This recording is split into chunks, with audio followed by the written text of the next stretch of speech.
pops off real quick. Bitch. Okay.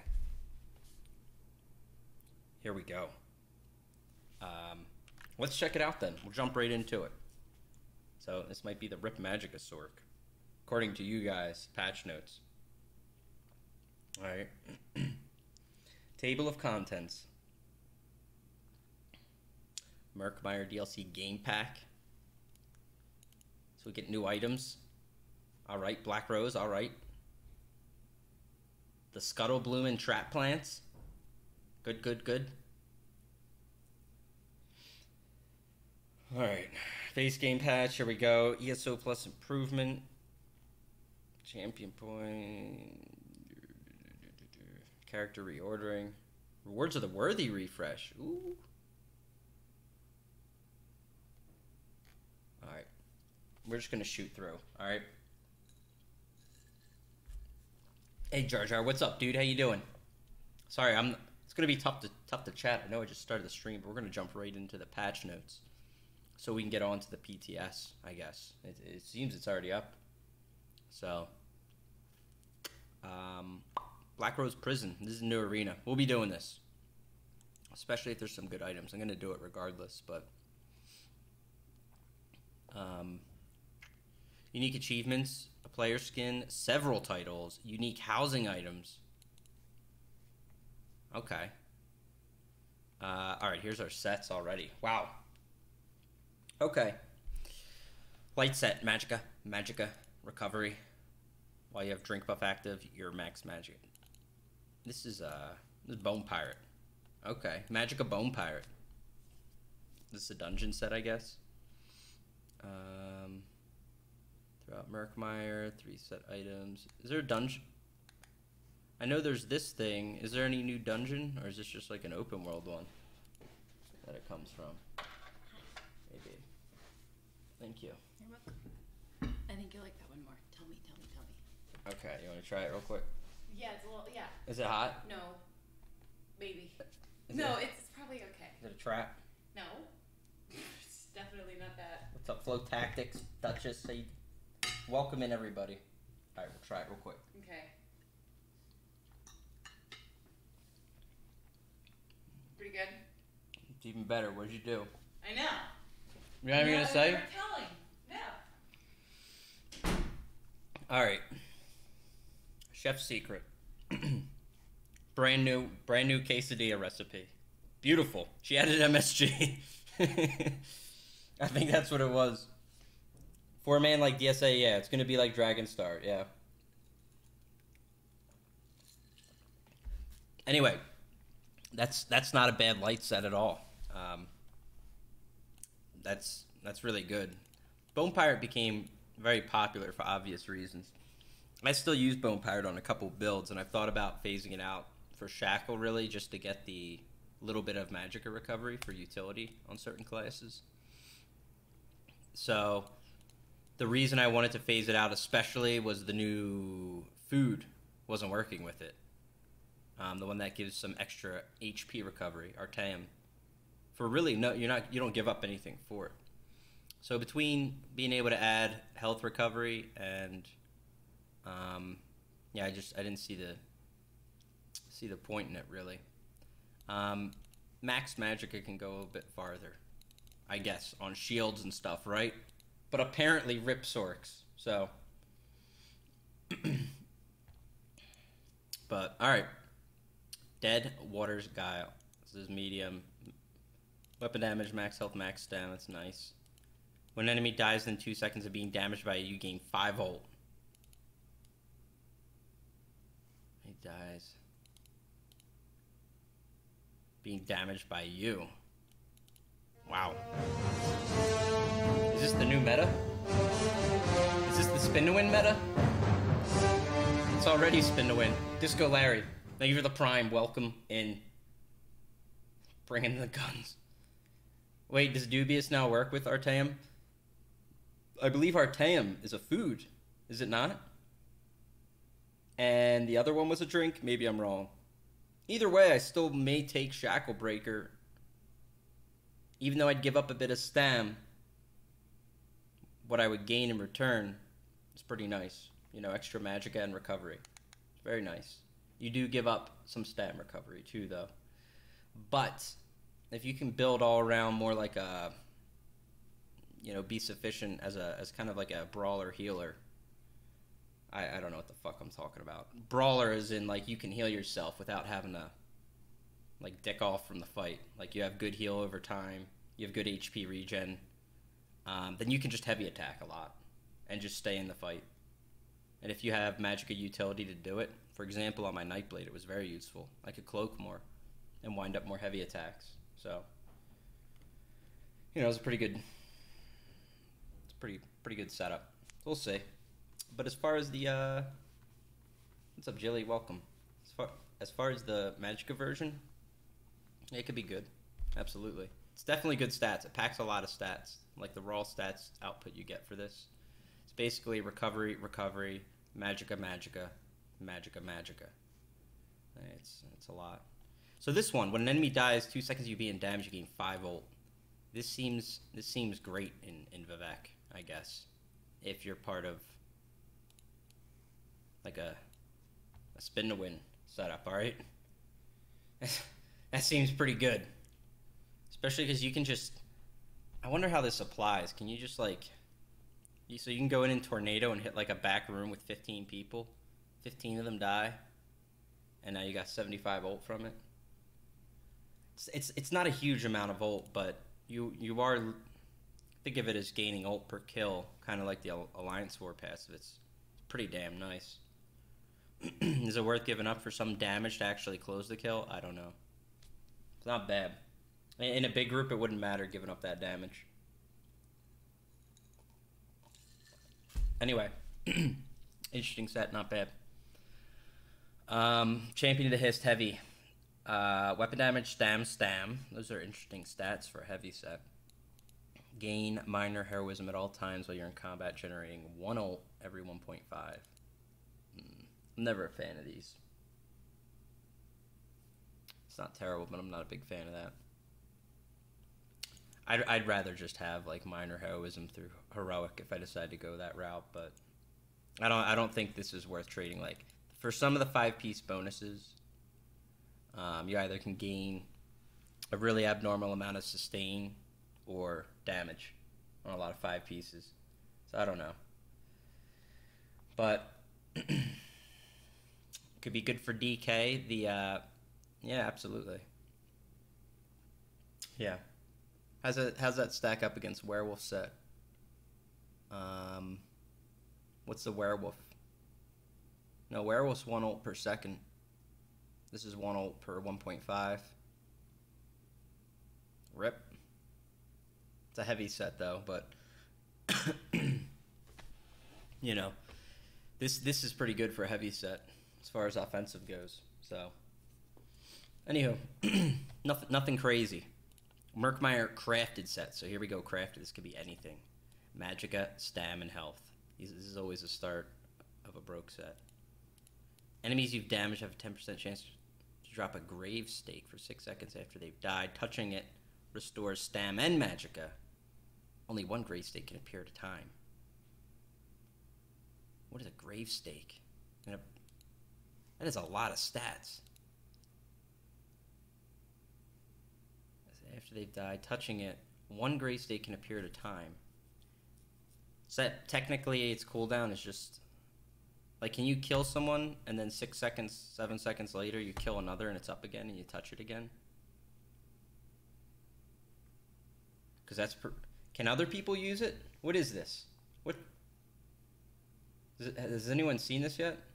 It's like it's better than a repentance, man. That's a lot. And this is stam and magicka, which is almost better a lot of times. Even on a stam, to be able to restore magicka, if you can play around a set like this, that's an insane amount of stats. Especially on non-CP. Non-CP, BGs, places I like to play. It's like Remembrance. EMAC, you're crazy. It's pretty much Essence Thief, but the target needs to die. Essence Thief's kind of a pain in the ass, man. Because you have to go fetch it. It's like a fucking ball that shoots out. You gotta fetch. No, you have to damage them and they have to die. So enemies you've damaged have a 10% chance to drop it after they have died. So it's 10% chance of something you've damaged that died. So I guess it's pretty infrequent. You son of a bitch. So, I don't know. Huh. Skylies, thank you. What's up, Honor Hero? Out of every 10 people on average will drop it. Seems gimmicky now. Yeah, it seems... Especially if no one else can use it, I guess. Which I'm assuming they can't. I don't know. Scoria 10%. It's different. Scoria is a chance off dots. And dots percentages are a little wild. They proc very frequently. Alright, Naga Shaman. Another crafted set. Healing taken. Healing done. Max Magicka. When you cast a damage shield ability, you gain minor mending and vitality for 6 seconds, increasing your healing done and healing received by 8%. It's going to occur every 6 seconds. A damage shield set. Is this to offset some pain coming up? Oh man, they're really setting us up for something with this. Maybe for your Magicka DK healers. Any of you out there that dream. Because, yeah. Anyway. The set bonus is not great. Healing taken and healing done. Not great. The healing done is okay. Healing taken, it feels like kind of a waste. It's not terrible, but it's not great. For what kind of... You're probably going to play a healer with this. What's his face? 4 months. Welcome back, man. Thank you.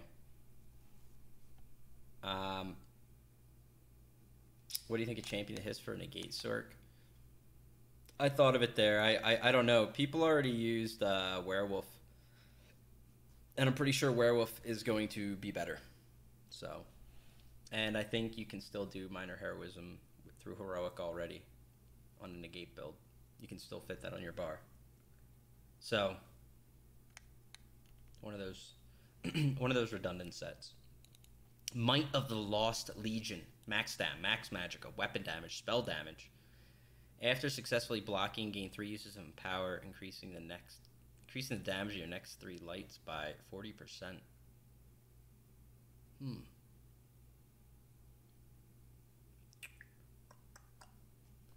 on a werewolf. This could be pretty nice for a werewolf. I imagine they're fixing werewolf too. Werewolf could be... Werewolf was getting beat up too easily this patch because apparently the passive, which is a big part of the class, was not working. 10,000 armor, kind of a big thing to be missing in your build.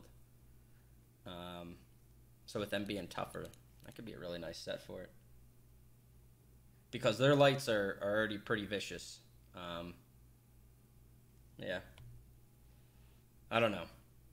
Maybe for the light attack meta, this is. Anyway, let's move on. Nothing wildly crazy, but there's definitely sets there that are more useful than I've seen in some of the recent patches. You son of a More potential bitch. there. Black Rose Prison, Radial Uppercut, 2%. Okay, we saw this. 50% of the damage to 2 enemies near your primary target.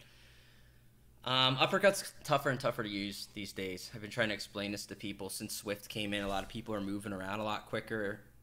There are still plenty of targets you can hit, especially if you have Swift yourself. I will still use Uppercut on some builds, but I can't imagine situations where I'm like, now I'm dealing half the damage to other people too. It's like, okay, who cares? The game revolves so much around burst that's not going to matter because it's not even CCing the other guys. Like it's. I don't think this is useful for much. Maybe if two-handed can be good in PvE and stuff, that'd be nice or something. I don't know. I don't think this is going to be useful at all. So,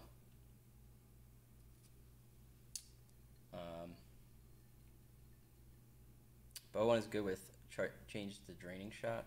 All right, let me see. Got people talking about Johnny Bravo here. Good. They should increase the range of uppercut or make it easier to target.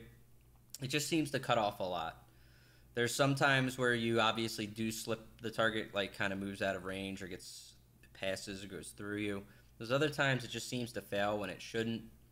Overall, it's become tougher to use. and the reality is there's other options, like dual wield has just been so effective. Being able to use heavy attack dual wield has obvious advantages with 2 enchants and having the ability to bleed very effectively.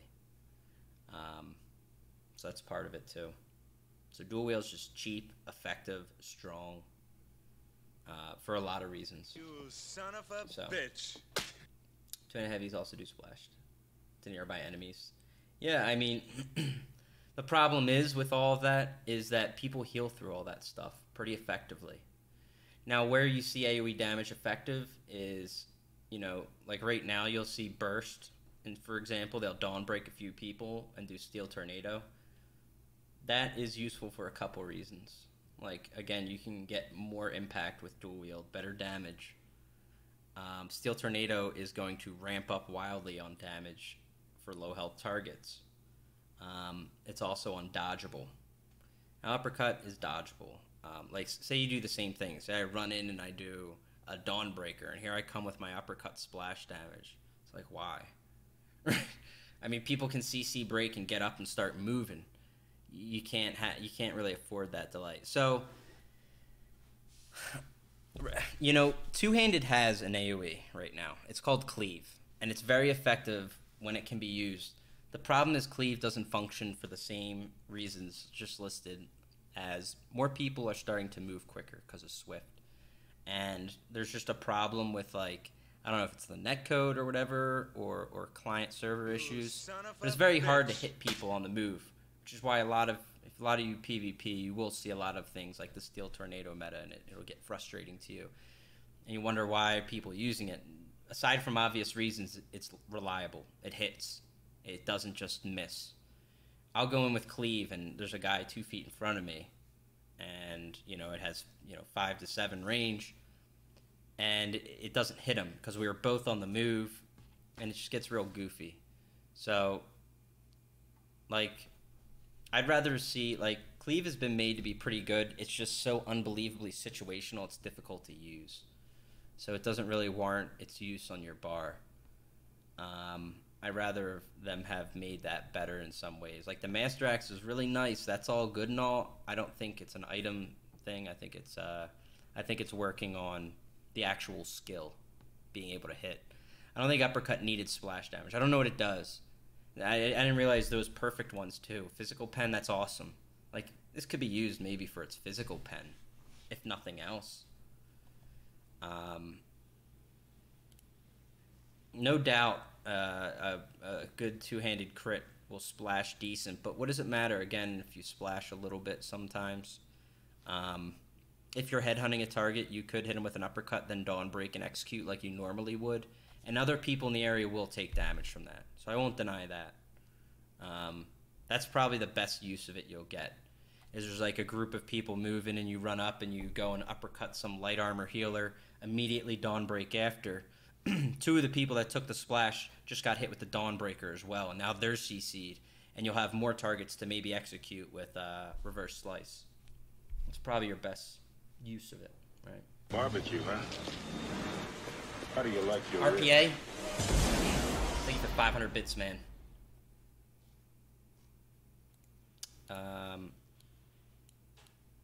Okay. Sorry, my everything is fucked. I hate Windows Update, it's the worst. Gallant Charge, what is this? Reduce the cost of shield charge by 25%, reduce the cost of your next non-shield charge by 100%. Well, that's interesting. So this is your gap closer that stuns, which actually lasts pretty long while. I don't get it. You're supposed to shield charge somebody, then do another one. I don't know what the delay is on this. Usually these things apply a buff to you. That's how they're tracked. They'll put a buff, and then you use it again, the buff goes away, which in this case would be the cost-free one. Maybe if it lasts a while so you can store it, that would be efficient, because this skill is kind of expensive. I think it's like 3,000 or something, shield charge. You can make this stun last really long, though. It's not a bad stun. It's just most people using Sword and Border using Reverb, but Reverb got nerfed, too. With the Defile duration, so... what's the perfect one? Physical and Spell Pen, so it gives some some extra armor. Some of these could be useful just for their other stats, the passives. Spectral Cloak, here's what I wanted to see. Blade Cloak grants you major protection for 3 seconds? Reducing your damage taken by 30%? Wow. Skill's expensive is the problem. That's pretty nice, though. It's not bad. It's weird. I thought it would have been some kind of thing that would do damage in some way or apply some effect. The 2 is Stam Recovery. That could be useful. Just that's interesting. I'm gonna probably get this and try this. We'll as long as Blade Cloak's still the same. With the being able to give what is it called? Major Expedition. Problem is it only lasts like 5 seconds. I don't know. I'd probably still take the damage one and use a speed pot or something. That's interesting though. Okay. What else we got? Razor Shot. Scatter Shot applies a bleed after delay that deals 40% of your initial attack for 2 seconds for 4 seconds. So 2 ticks. Duration increased if you're farther away, up to 12. Oh. So this is really like applying a dot off scatter. Weapon crit on the bonus. 40% of your initial attack. I don't think that's going to be very strong at all. I mean that dot. I don't think that's going to be that strong. If you use Scatter Shot for one reason or another in your build, this could be good to have. It's not something you'd like build for, I think.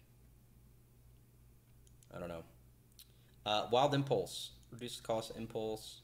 Impulse places lingering elemental damage. This used to be on Impulse, by the way. This used to be one of the morphs, but they removed it. In case you're wondering about Impulse. Impulse now should be doing Minor Mangle, and there's a range morph, which I've like never seen used. So this now deals, wow, about 10k elemental damage over 9 seconds. Okay, so about 1,000 a second, about 500-ish in PvP. Oh, Spell Pen on that. Wow. I wonder what the values are on these. I imagine the same as One Piece bonuses. Huh, interesting. Puts a dot on it. Okay. You son of a bitch. Mender's Ward. Steadfast Ward applies major vitality to your target for 3 seconds, increasing the healing taken on your target by 30. So we had seen this one too. That's pretty nice. 2 pieces magic recovery. Damn. Are they going to put the other One Piece bonuses back on things like Maelstrom stuff? Like, whatever happened to that?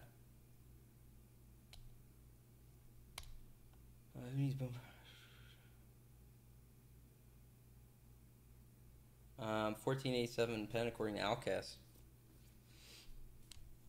That's still pretty nice. Still waiting for your burst hold? Alrighty, Mac. We'll get to it. New cosmetic and collectible rewards. Okay.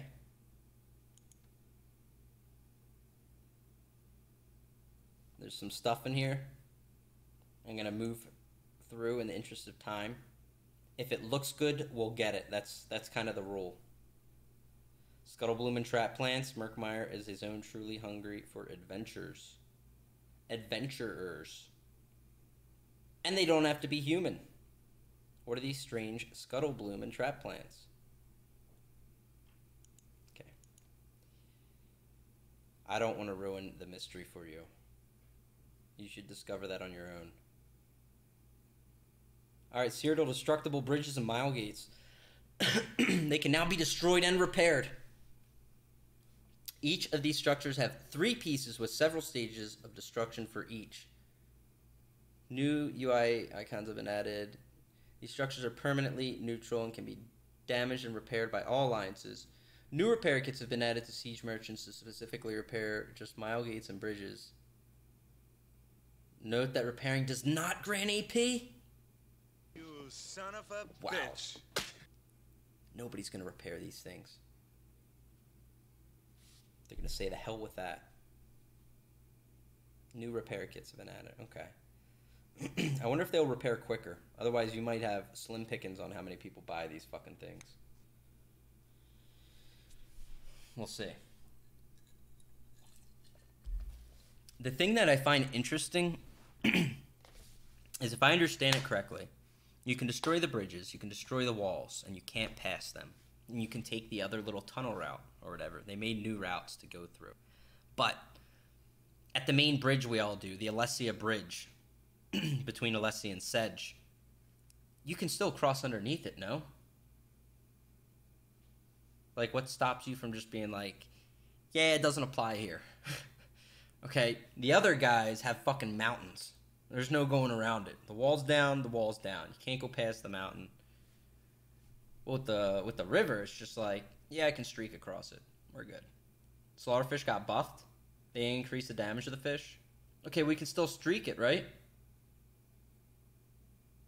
They doubled slaughterfish damage. Good luck with that. What kind of mutant slaughterfish are in there? Son of a bitch. They made rivers wider and double damage. So you're telling me I can't cross the river? Is this a challenge? Because I guarantee you I get on that PTS and get across that river. What if I do a high jump from the bridge with a mount, full speed, and I fall to the other side for fall damage, die, and I can resurrect? Okay, who's stopping me?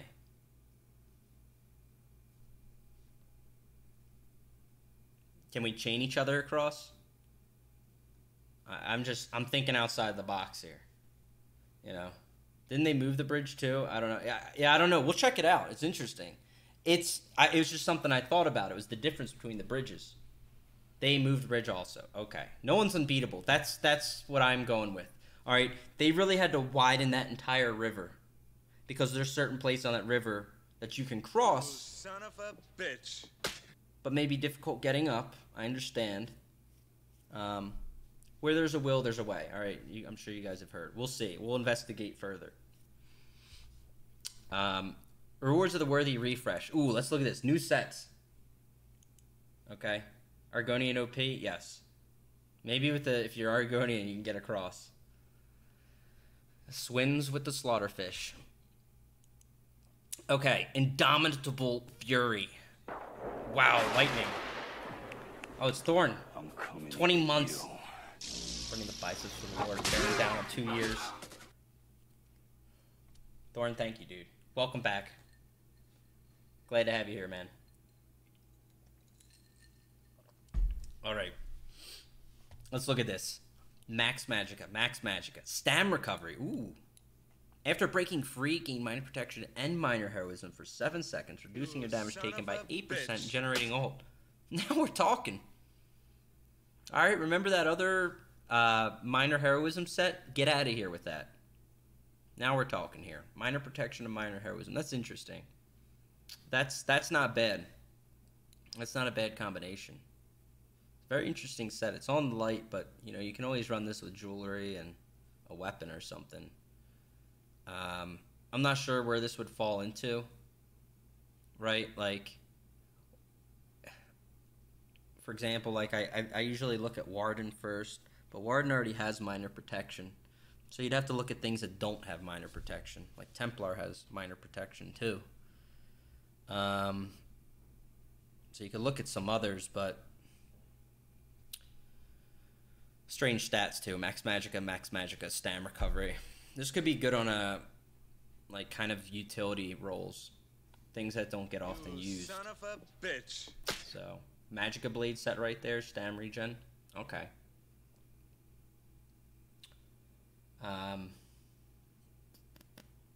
Fingers, I am here at the bridge. They changed the landscape. Lonely Breadmaker, there you are.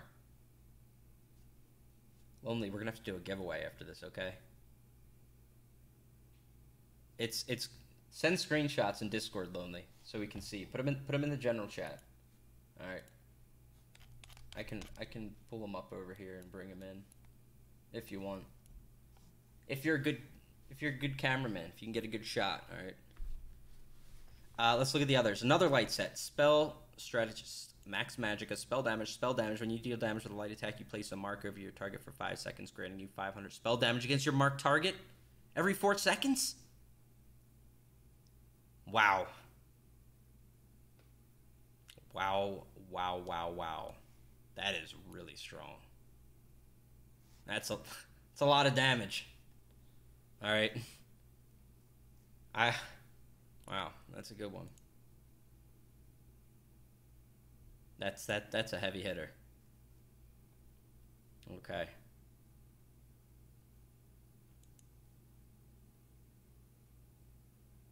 And that can work on almost any Magicka, pretty much right there. Okay.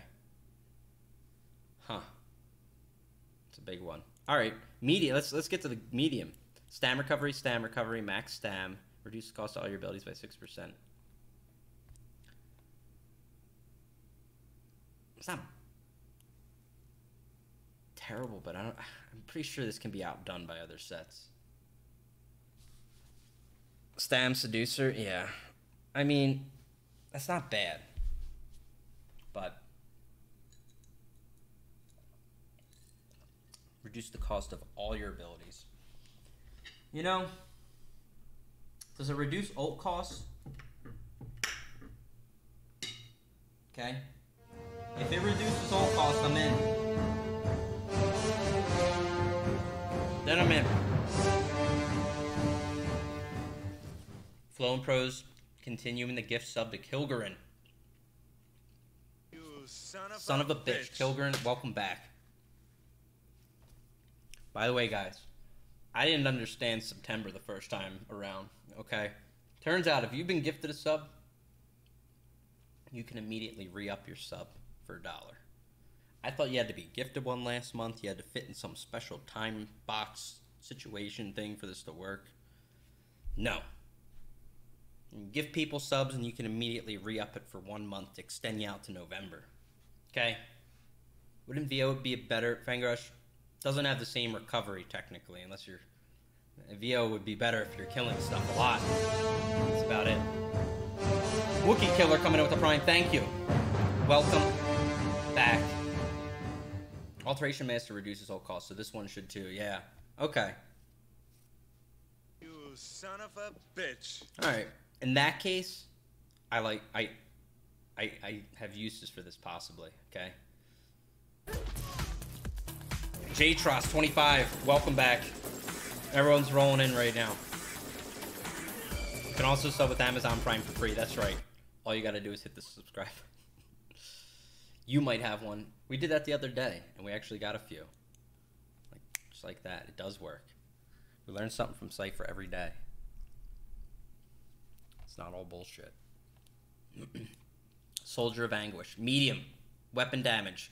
Weapon crit. Weapon damage. When you deal damage with melee attack, you have 25% chance to traumatize your enemy, negating their next 5,500 points of healing. Narnizzle with the Prime. Welcome. Another one.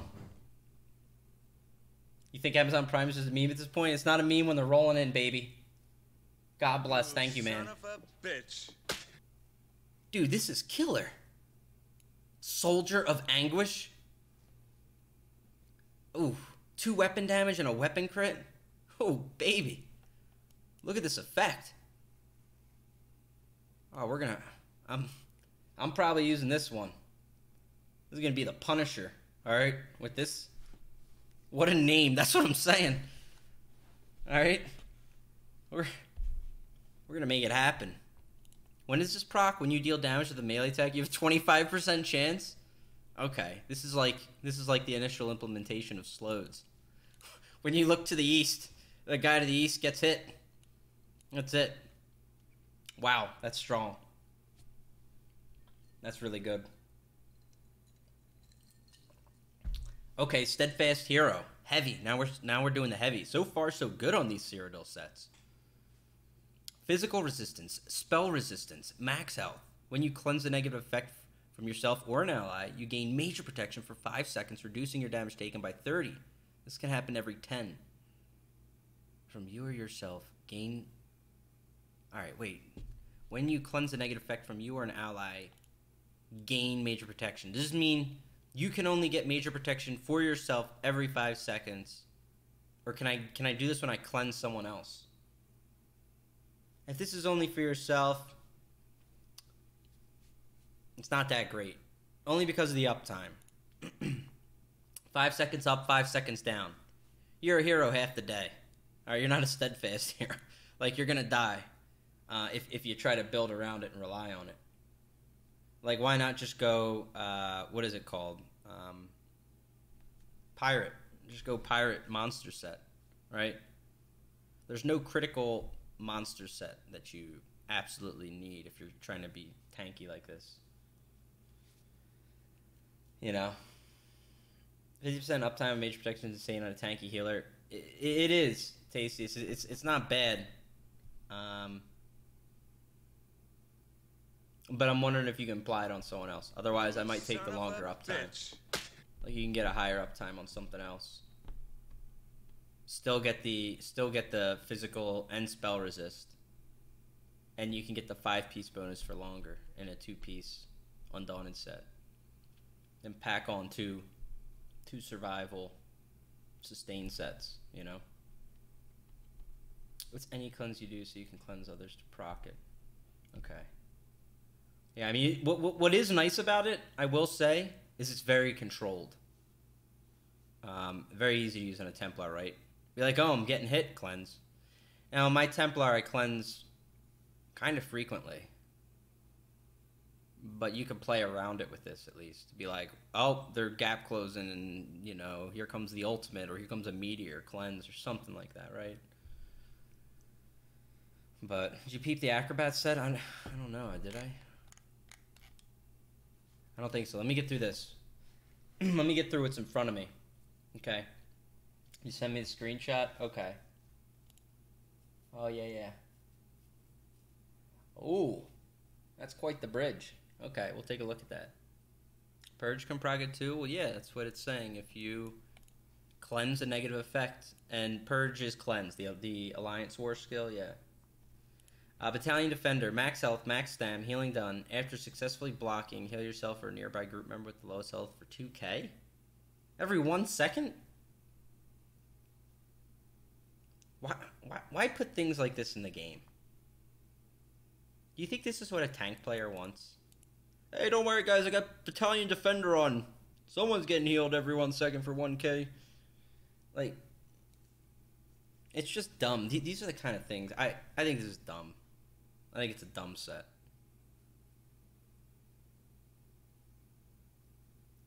And I don't even know why you put... What are you trying to encourage? If this doesn't encourage perma-blocking, I don't know what does. Right? Are you supposed to lift block in this game with a set that procs every 1 second? No, you're not. You're supposed to stand in the middle of bullshit. Pair this up with some other tanky things. I mean... That's kind of dumb. That's like a Resident Sleeper build right there.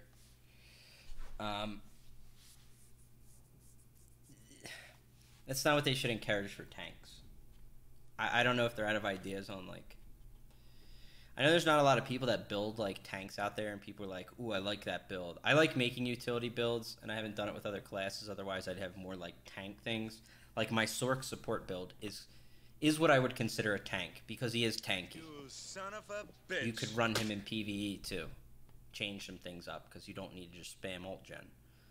But, for PvP, like, the focus of a tank player is to be pretty damn tanky to a degree.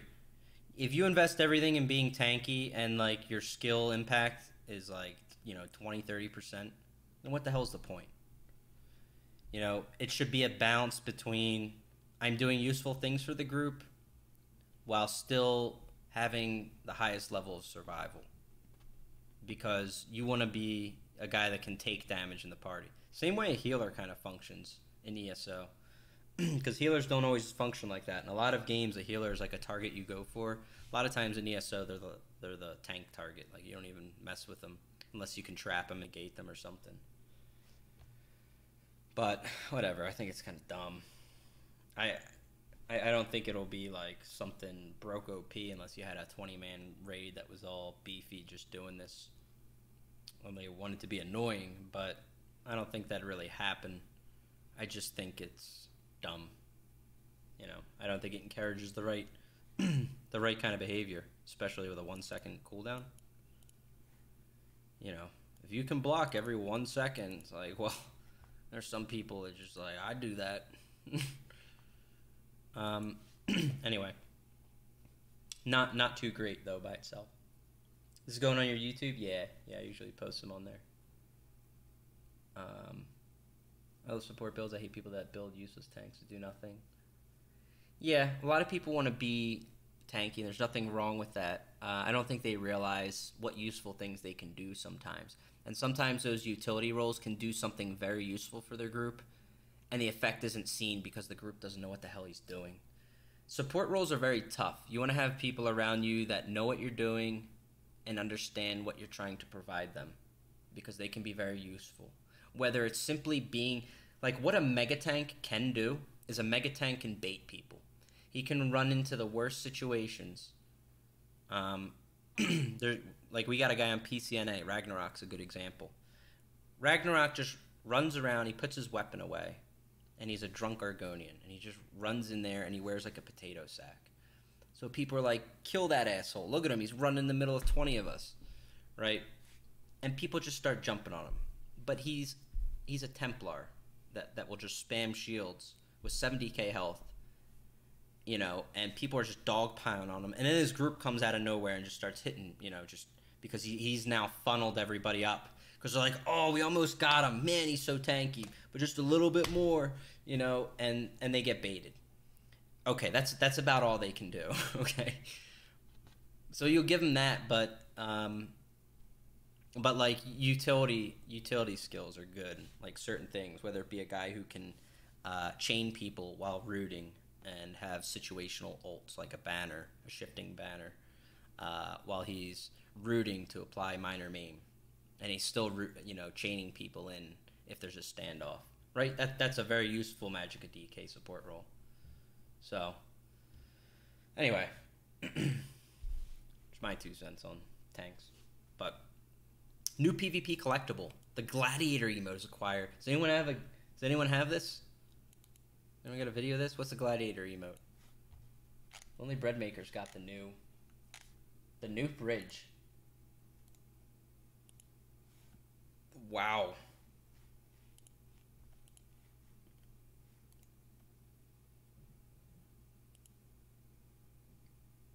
So here's the new bridge. Okay, maybe you can't cross it. Okay. Unless maybe just that part's destroyed. Maybe you can still do a leap of faith, right? Yeah, it's going to be a tough one to cross.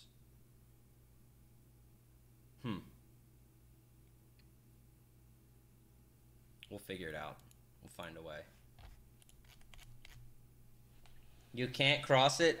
All right, Maggie, don't yell in caps. I think maybe not. Not there, at least. No one's unbeatable. That's right. We'll look around.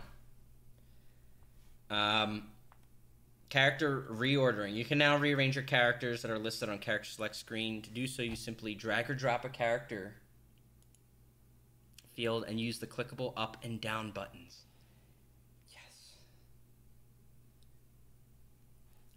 I've been waiting a long time for this. Yes. It's finally here. Character reordering. Oh, I'm going to mark it off my list. It's great. Okay, housing and editor improvements. Okay. Motifs.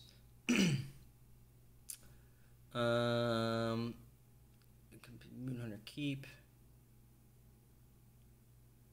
Why are the motifs? Okay. Silver Dawn motif will be available later this year after Update 20 is released. Chapters can be attained by completing Moonhunter Keep, becoming more likely with higher difficulties. Guaranteed to drop on Vet Hard mode. Cool. Why are the werewolf patch things, why are their motifs come available after the patch? I don't get it. Because it's not like they don't sell this on the Crown Store, right? Like, what's the deal? What's going on? Because this isn't the first time, right?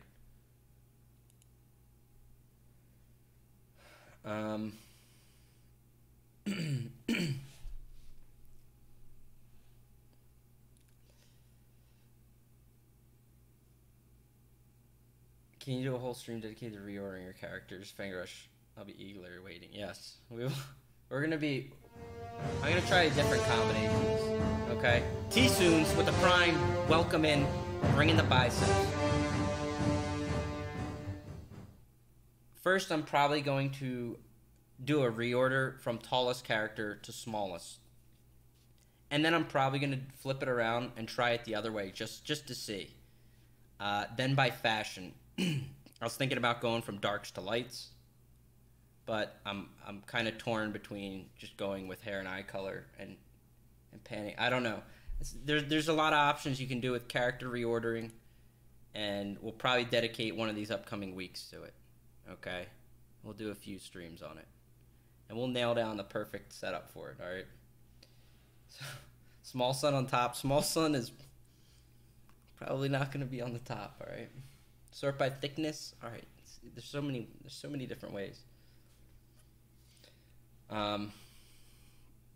Make a YouTube video for it too. I'll probably do a guide video on how to reorder your characters as well, yes.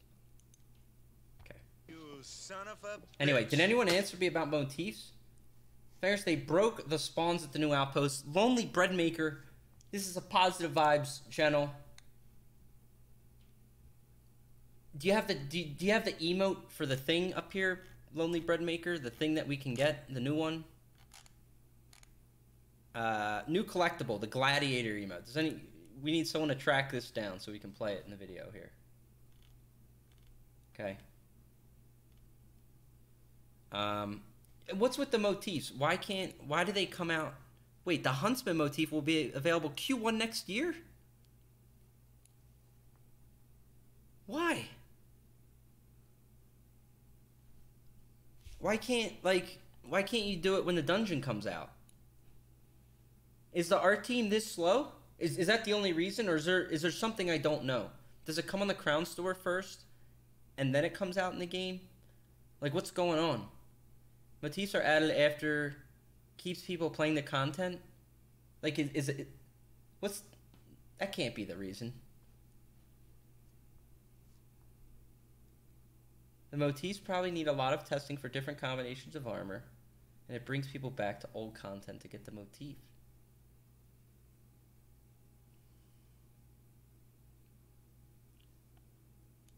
Okay. I guess. It just doesn't seem right, I guess. It's like buying a car and it's like, it's not painted yet.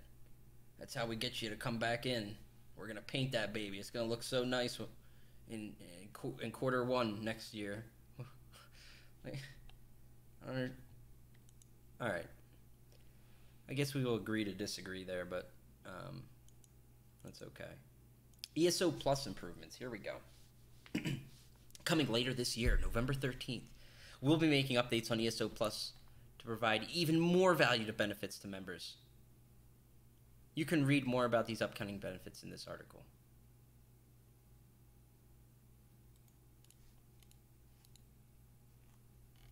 You son of a bitch. Exclusive free items, even more crowns. 150 crowns? Okay. Exclusive Crown Store deals. Wow, you're going to have to get ESO Plus now. You kind of be an idiot not to. Exclusive Crown Store items. Okay.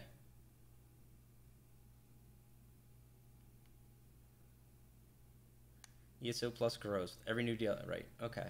I mean, it is worth your money to get it. It already is. Like, getting it versus not getting it. So, honestly, if you're playing the game, you played a decent amount, I would get it while you're active. If you take a break from the game, you can cancel it, right? It's an affordable way to get crowns already. But okay, in conjunction with these changes, we have made several updates to the ESO Plus section of the Crown Store to support ESO Plus deal exclusive offerings, added a new ESO Plus tab to the Crown Store. Added a new ESO Plus deals page that collects all active deals for ESO Plus members in one place. Updated the layout of the ESO Plus membership page. Okay.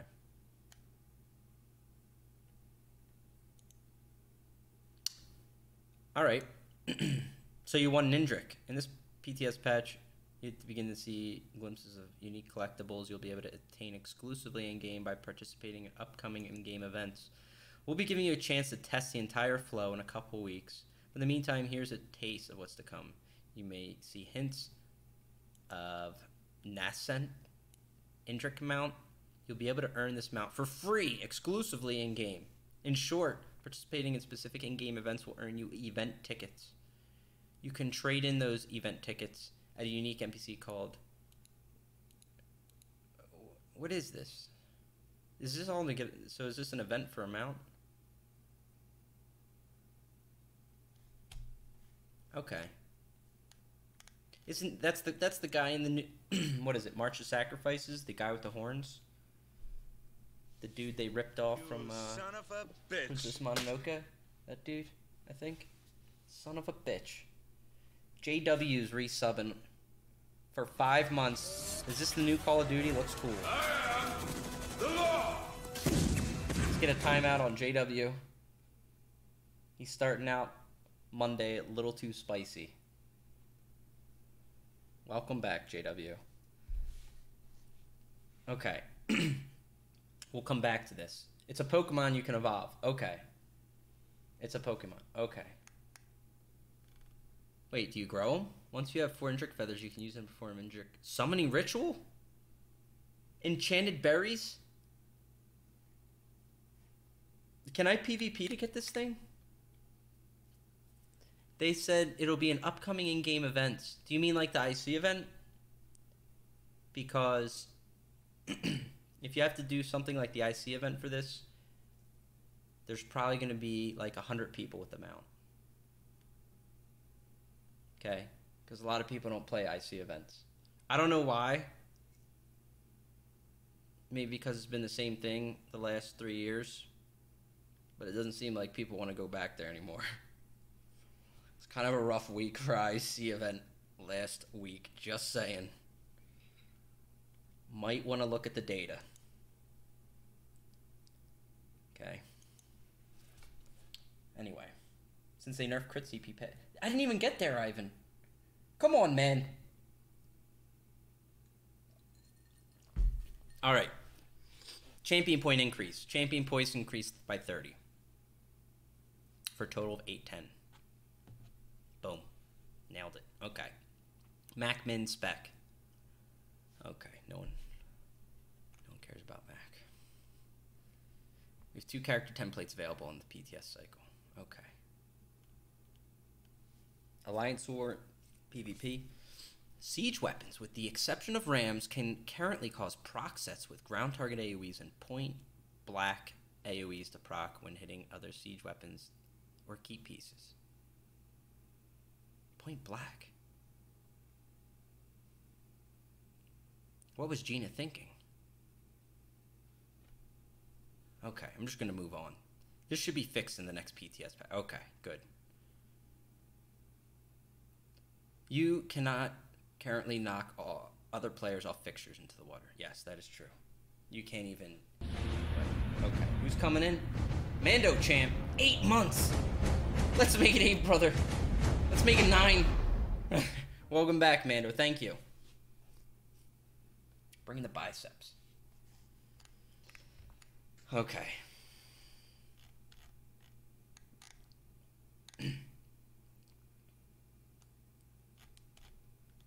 Old enough to be your dad, lad. Uh-oh. Moontan, who's talking bad to Moontan?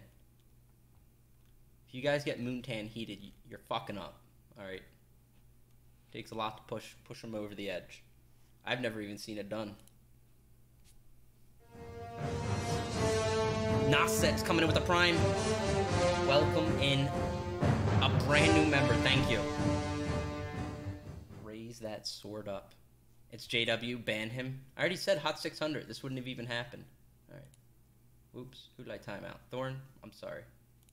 Alright. Moontan? I'm sorry. Listen, I can't mod on this thing.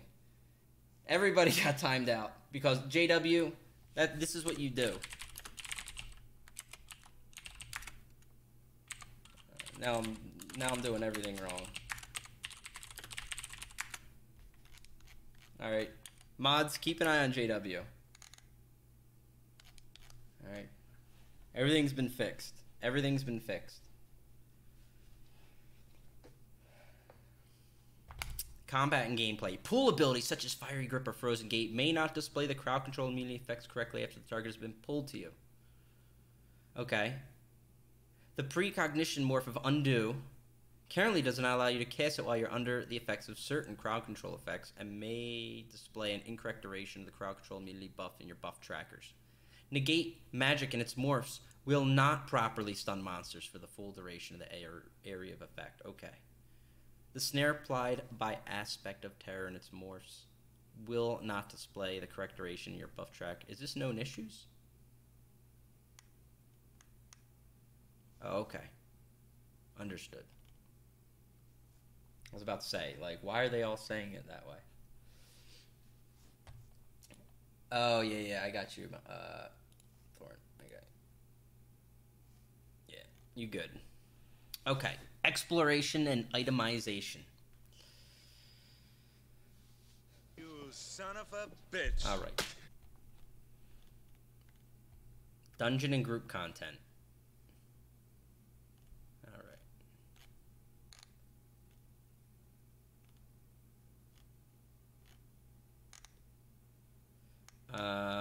Quests, UI. The staff fragments from the quest of the tower remains now have an icon and tooltip text. Excellent. March of Sacrifices. This is when I remember Autumn when calling forth her Lurcher allies. Balorg no longer has a chance to walk up walls. Balorg no longer show a disabler buff. Can no longer charge into walls. Oh, these are all good. Okay. Updated the interaction between roll dodge and projectiles. What's this about? Fixed an issue where a projectile could always be dodged if the target was roll dodging at the moment the projectile was created.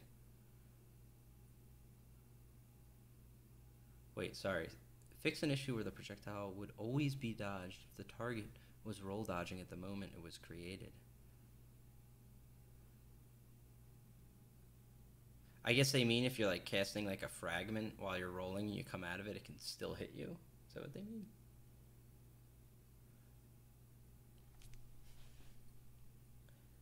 Whatever. Shit never works half the time anyway.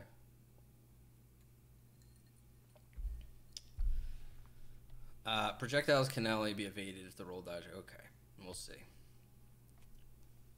Just keep rolling.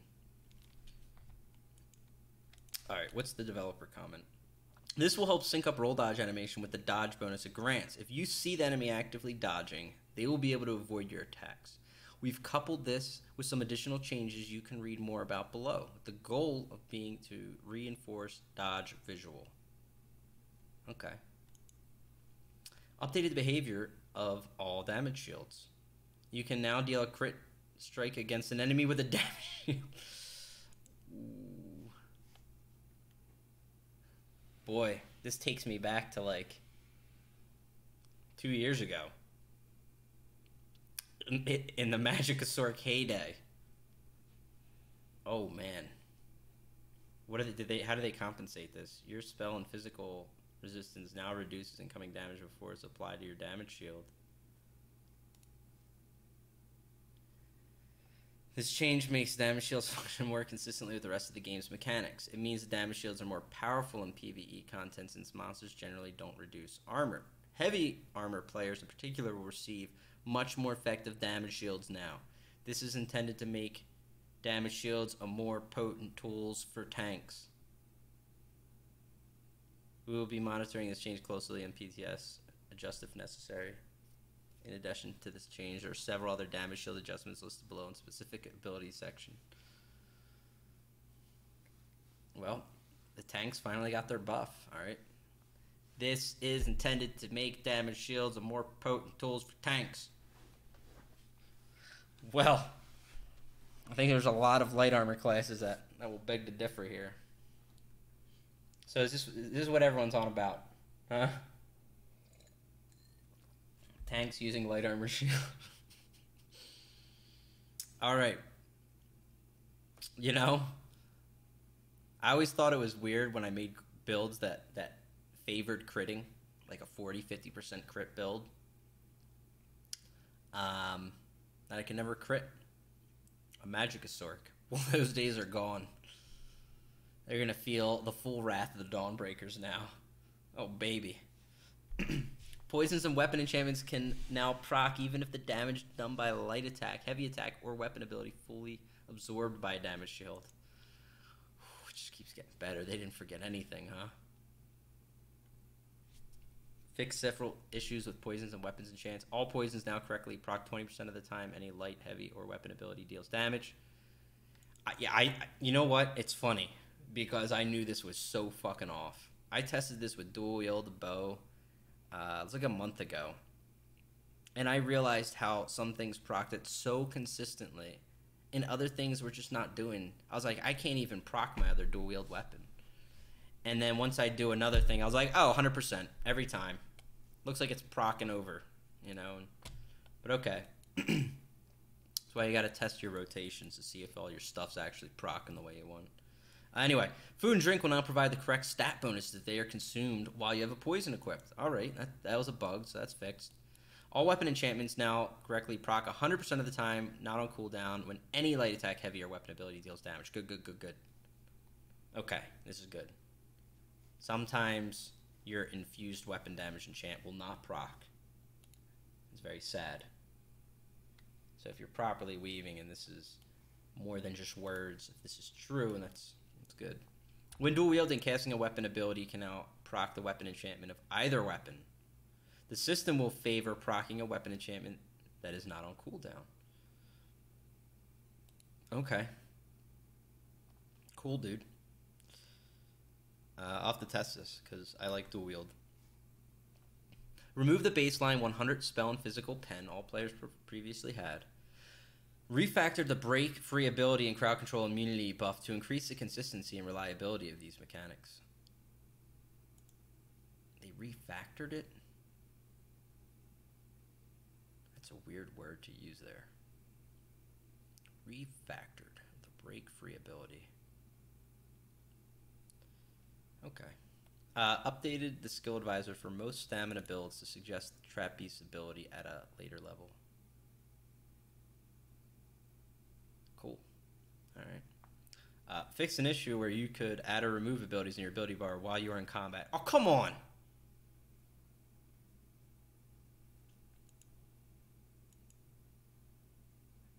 You know what? This is fine if you can disengage combat properly, but you can't. You've never been able to. If you're in Cyrodiil, you are apparently always in combat. You have to run keep to keep sometimes because of some imaginary combat.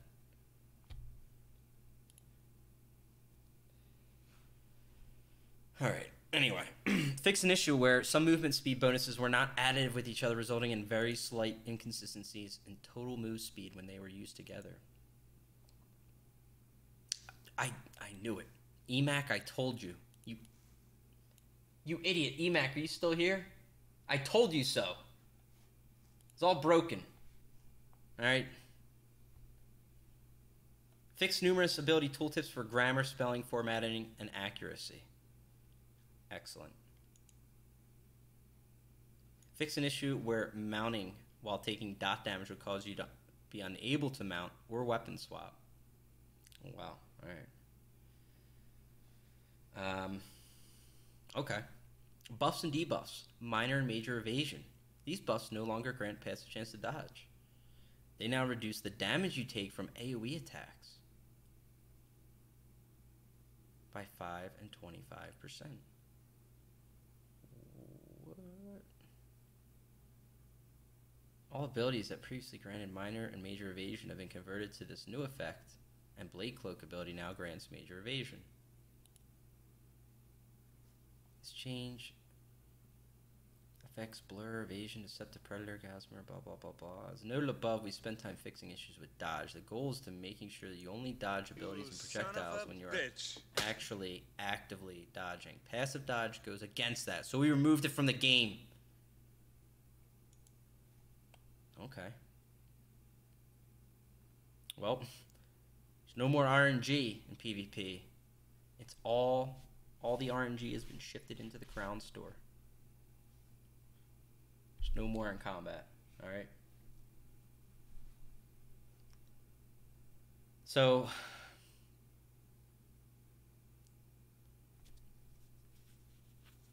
what's Shuffle do then?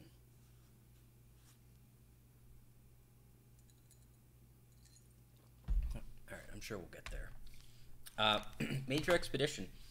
Fix an issue where the visual effects from this buff are only visible to the caster. Minor Brutality. Increase the weapon damage to 10 from 5. Wow.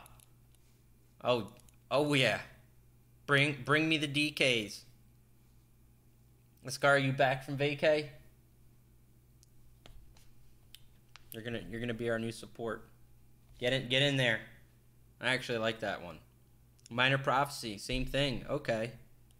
It's a 6 from 3. They're buffing the minors. 6 to 3 on Savagery. Well, Nightblade buff. Minor Sorcery. To 10 from 5. Wow, Magicka Sorc OP. Change the minor blah, blah, blah, are aimed at making each class feel valued in group play. It should be encouraged but not required to have a party with multiple classes. Is this a PvE thing? We'll see. They're buffing the miners. Wow, Chimney, come on. You have 6,400 weapon damage from that change. Scary. Flap the wings. Come on in. Get in here.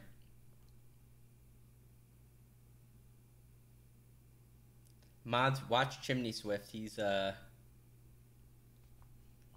using inappropriate language at times in here.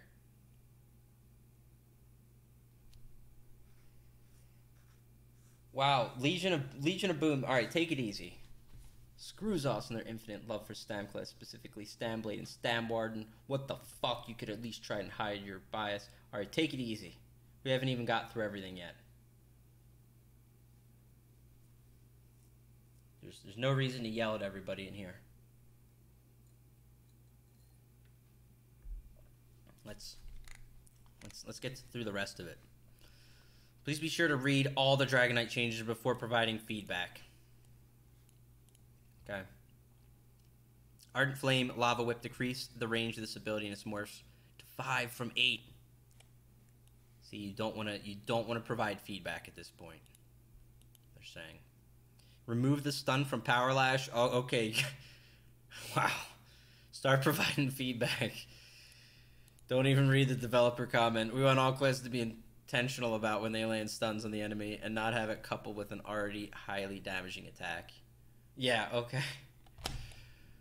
Oh, man. Why'd they do that? I love free. We want all classes to be intentional.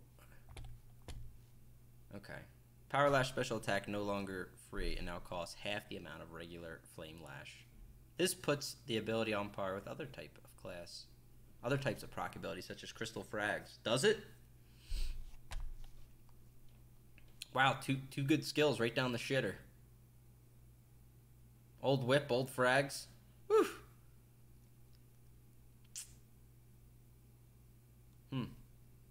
Okay. World in Ruin. Tell me about it. You son This of a ability bitch. no longer increases the damage of poison AoE abilities by 3 and 6%. It now reduces stam cost of all poison abilities by 12 and 25%. Flame bonuses of the passes remain unchanged. Okay. Wait, Poison Claw? That's it? I mean, you can use the breath thing, but with today's move speed and the current netcode, it's like pissing in the hurricane. You know? What's up, Bislobo? Where's the beer? We got a drink. We need another one here in a minute. So Stam DK dots cost less. Yeah, the single target one was already very, very, very cheap. So now it's cheaper. It's really cheap. Plus it provides resource back. It's kind of free.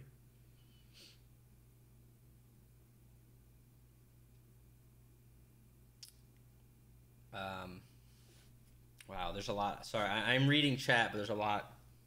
There's a lot of variety of comments. It also works on poison injection acid spray. Yeah, I get that. I get that. I haven't used bow in the DK though.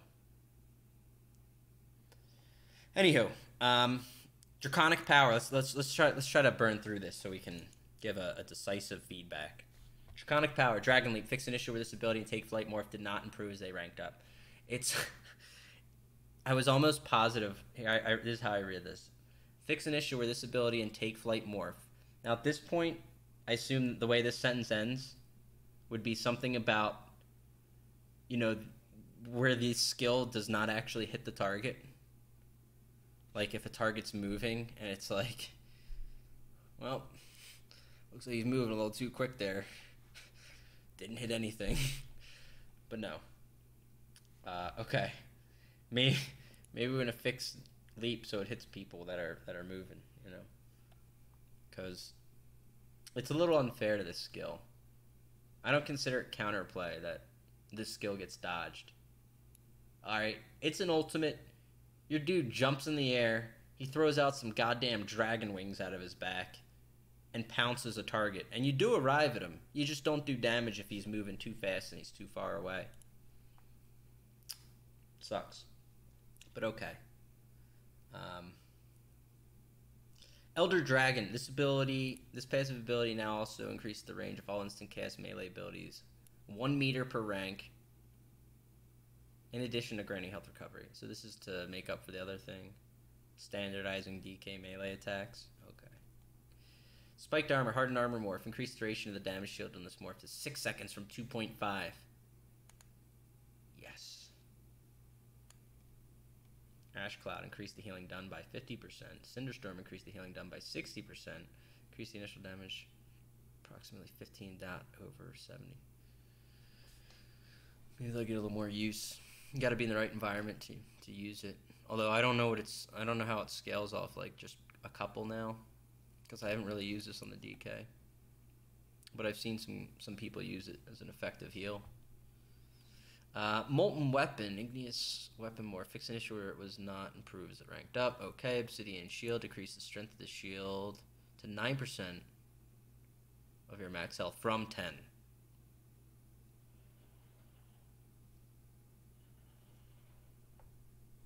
Why do they even do that?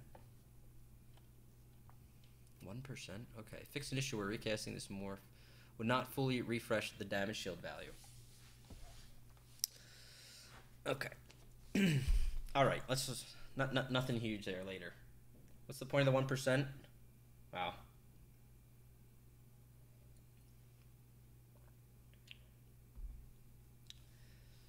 The numbers were off, sir, but the analysts tell us that 9% is the value it needed to be. Okay. It's called fine-tuning. Okay. I was looking for developer notes. A Nightblade, Assassination. Increase the cost of this ability and smorts by approximately 30%. Assassin's Blade, that's the, that is the execute, right? What's up, Crip? Welcome. Okay. Alright, so they increase the... Okay. Mark target, piercing mark, morph. Decrease the duration of this detection effect to 5 seconds from 30.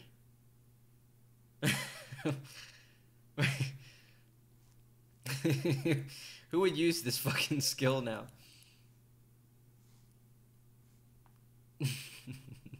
Okay. Excellent change, dude. Nobody would use this thing. Doesn't even make sense. Oh no, what happened? Thank you, Thorn. This is what happens when... Never mind. Alright. Grim Focus. Fully charged heavy attacks now grant 2 stacks towards a Spectral Bow proc for this ability, and it's Morse. Okay, now I know for sure Gilliam is in fact making changes on here. Here we go. Wow, wow, wow. It's time for Nightblades to take over, baby. Get your Stam Nightblades ready. First we had the piercing mark change. Now we got this. Now I know. Now I know. Gilliam, you in here? Where are you? Stop hiding. Spectral Bow proc is no longer free. Costs half the amount of a regular Grim Focus. Fix an issue where it can generate stacks towards the Spectral Bow proc through unintended means. Okay. It's Rip Nightblade, read it. What do you mean Rip Nightblade?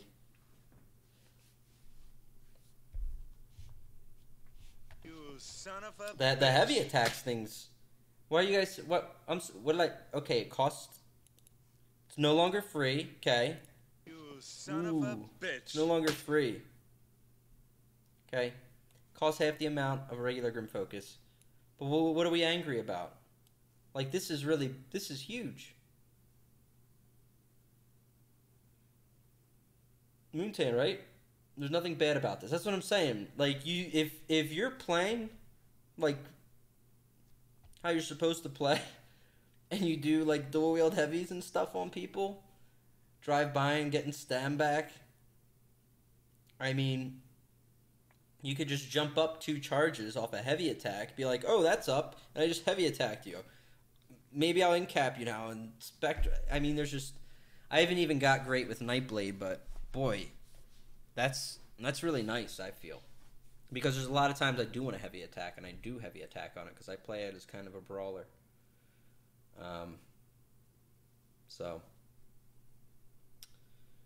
Anyway... The heavy attack will cover the cause, too. Okay. Free cast for a proc that deals more damage than execute. Yeah, okay. It's mainly a PvE sustain change. Oh, I see. Okay. For Magicka Blade. Okay. It's an excellent point. Got you. Let me finish Nightblade real quick, and then I'll ask a question. Shadow Tree. Consuming Darkness. Fixed an issue where this ability and Bolstering Morph did not improve as they ranked up. Okay. Duration now improves. Path of Darkness. This ability no longer deals damage. It now grants Major Expedition to you and your allies on the path for up to 2 seconds after leaving it. Twisting does... This morph adds damage. Damage value is the same as what it was. Refreshing now adds healing. The healing value is equal to the damage value of Twisting. Okay, so they kind of split it up. You can go one way. Change of path is aimed at helping each class bring something to the party.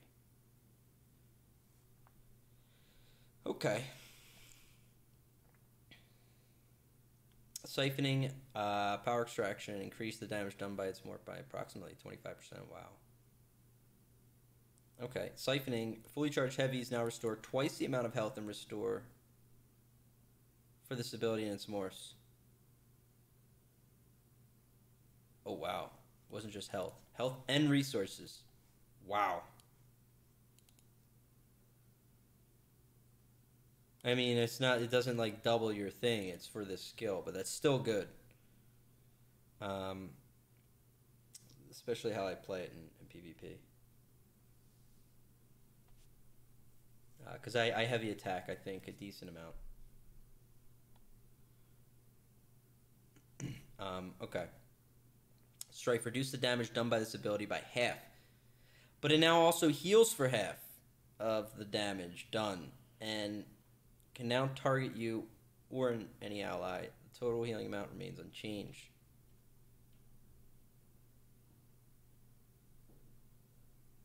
The morph now doubles the damage but decreases the heal to 35% of the damage done. Can only target you.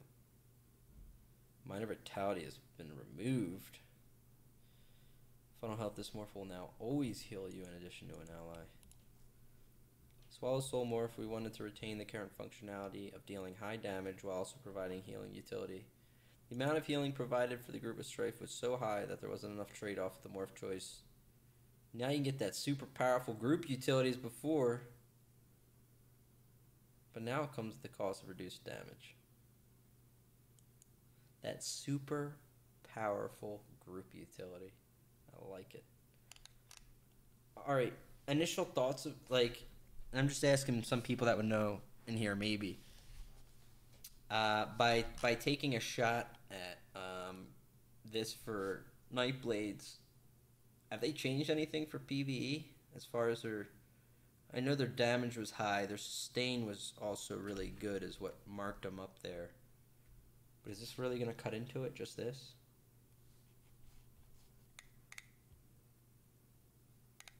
Just curious. Nightblade build just went off the charts. Moon 10, they looks like nothing but good stuff there, right? And you play Nightblade really well. I started playing it. Yeah, I think I put it in heavy, dude. I was trying heavy with still having speed, and I was doing a lot of heavy attacks and just kind of staying in the fight. But I even used Truth to kind of just like refresh high damage because I had enough Magicka to just keep opening hard on off bouncing people. I don't know. I really liked the Nightblade build. It was fun. But everything here seems to complement what I was doing too. All solid. Leeching already got good. Plus double resource on heavy and 2 procs immersives on heavy. That's what I mean. I was doing that a lot. Like, I would cloak and refresh with surprise attack now and then, right? Like, weave it. But it's not constant. There's a lot more in between there. And being able to heavy now, you can just get up in people's faces and still just rock like a dual-wield two-handed. Just bleed the hell out of them and beat the shit out of themselves. Nah, I still have to need Nightblade need buff, yeah. No, I know. The sustain will be much tougher and the parse numbers will go down 5 to 10k. Okay. That is good for Nightblades. Okay, so these changes will probably impact their PV. Okay, so we'll see then.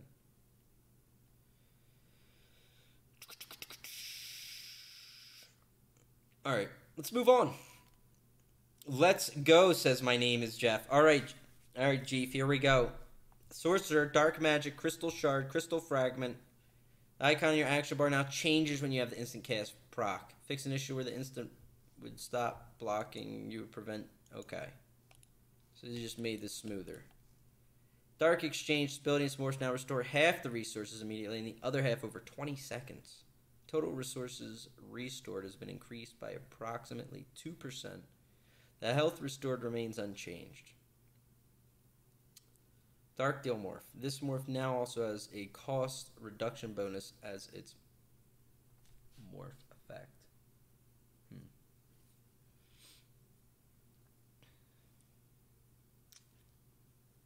So it's a nerf to it. I don't think it makes them... I don't think it buries them badly. I think if you banked on spamming it, but...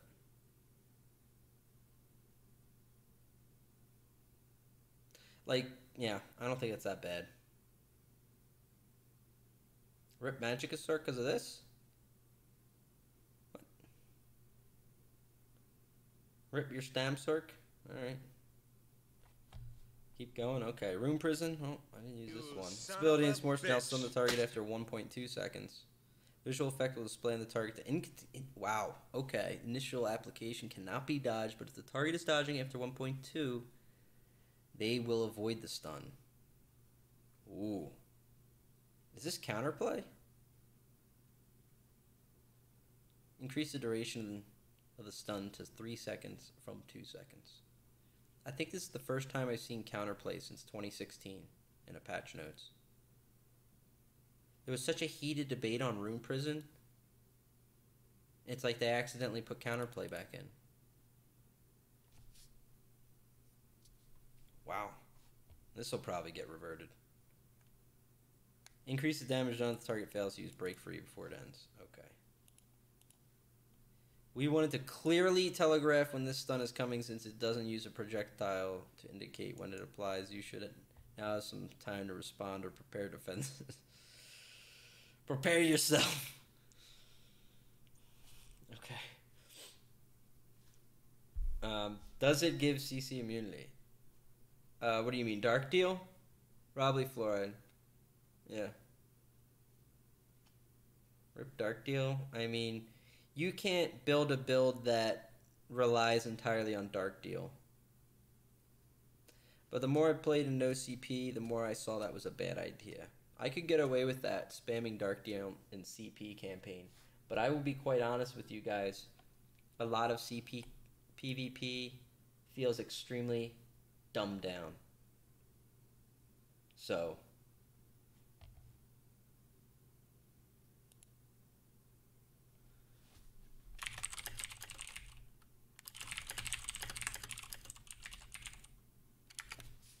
anyhow, Supernaut, yeah, exactly like Supernaut.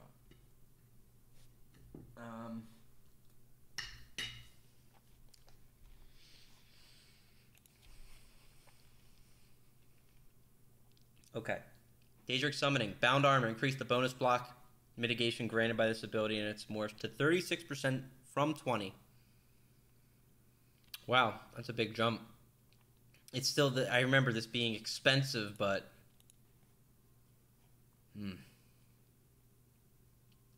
Like, it wasn't worth it for sure before, I don't think. Still don't know, because I think it only lasts like 3 seconds, right? Conjured Ward. This ability in Smorphs now have a 1 second cast time. Previously an instant cast. There comes Nordo. Terminator's in. Just in time. A 1 second cast time. Welcome back, Nordo. Thank you, man. Is this like bashable? 1 second bash?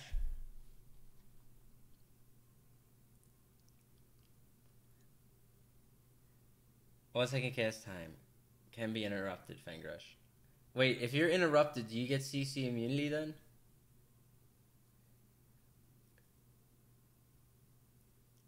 How does this work? Oh, man.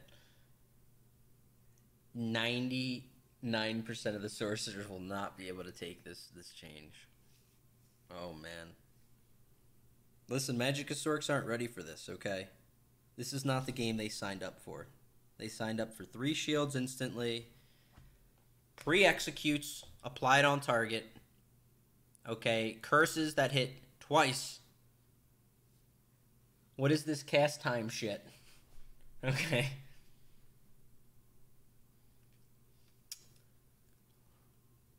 Wow. Once longer than 1 second, can't be animation canceled.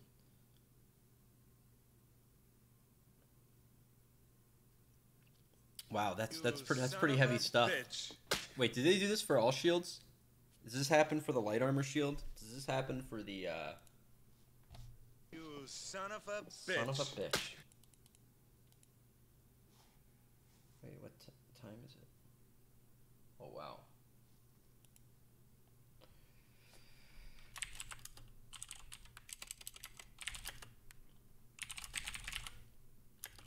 Okay, sorry, guys. Yeah, applies annulment and another morphs. Wow, it's all shields. Okay. What about the Magic of DK one? I guess that one doesn't really count as a shield, right? Fragmented. What about Bone Wall? Probably not for Bone Wall. All shields. Not all shields. Yes, all shields. All shields, says Freaky. Okay.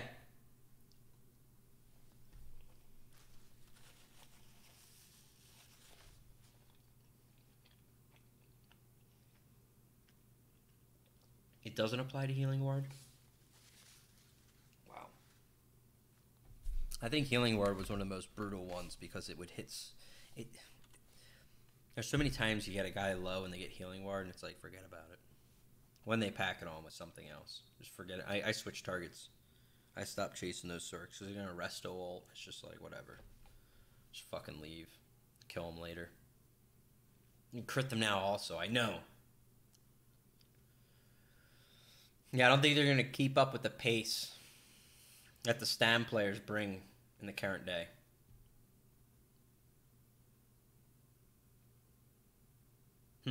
Okay, let's move on. Get backed up, Magic Sork. I don't know. What else are they getting here? Increase duration of the damage shield from Conjure Bard to 9 seconds from 6 seconds. Wow. 9. How about it? It's almost like you're supposed to apply the shield and think about it. Empowered Ward increased the duration to 14 from 9. Just a lot of downtime casting shields. Gluck Killing Magplar's now easy 15k healing bar that gives major vitality if they use new set. Thanks for bringing everybody down in chat. Daedric Curse, Daedric Prey. Decrease the cost of the morph by approximately 20%.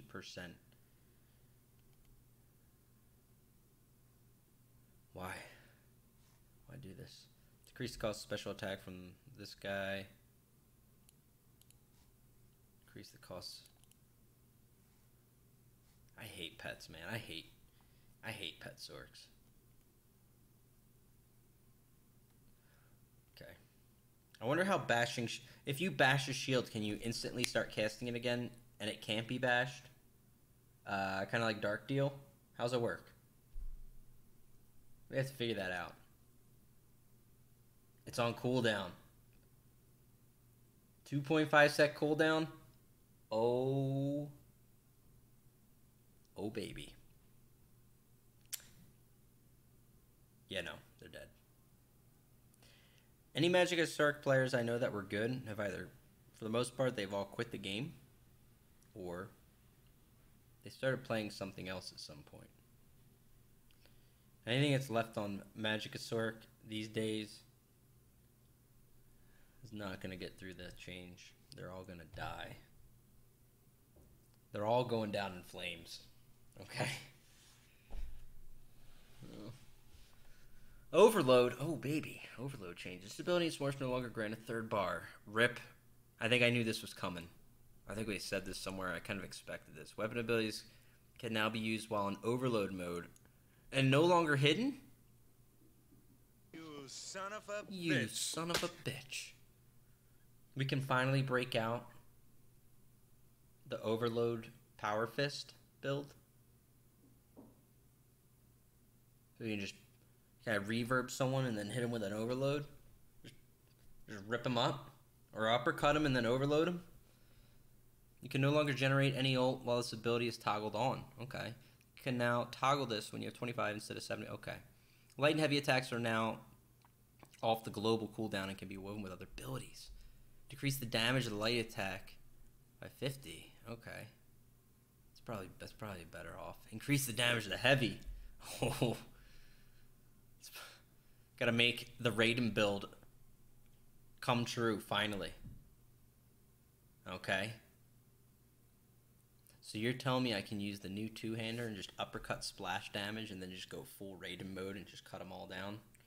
Because we might just have to do it. The Emperor Palpatine builds. Woo! Alright. That'll be interesting. The day heavy attack overload is good will be a great day. You son of a bitch. Son of a bitch. This morph now specifies the bonus range and radius of the light and heavy. Okay. We want sorcerers to feel like they have access to their full arsenal while in overload mode. This ability is updated to better integrate with other abilities. As soon as you overload light attack, you can cast an ability. just like the light attack of any other weapon set. Okay. Templar, Adric Spear. Here we go. Here's EMAC. Did the Templars get their burst ult finally? Piercing Javelin. This morph now knocks enemy down instead of knocking them back. It's going to look so stupid. This change was made to help stamina melee builds, help continue to hit their targets after activating Binding Javelin, ranged stamina builds, still have access to a knockback with Scatter Shot. Okay. Here's one thing I wonder. Yeah, EMAC, you like this? That's because you operated a 7 out of 10, alright? I bet Issa likes the knockback, alright? Because Issa knows you can't break the knockback too well. Watch this, EMAC. Watch what happens, alright?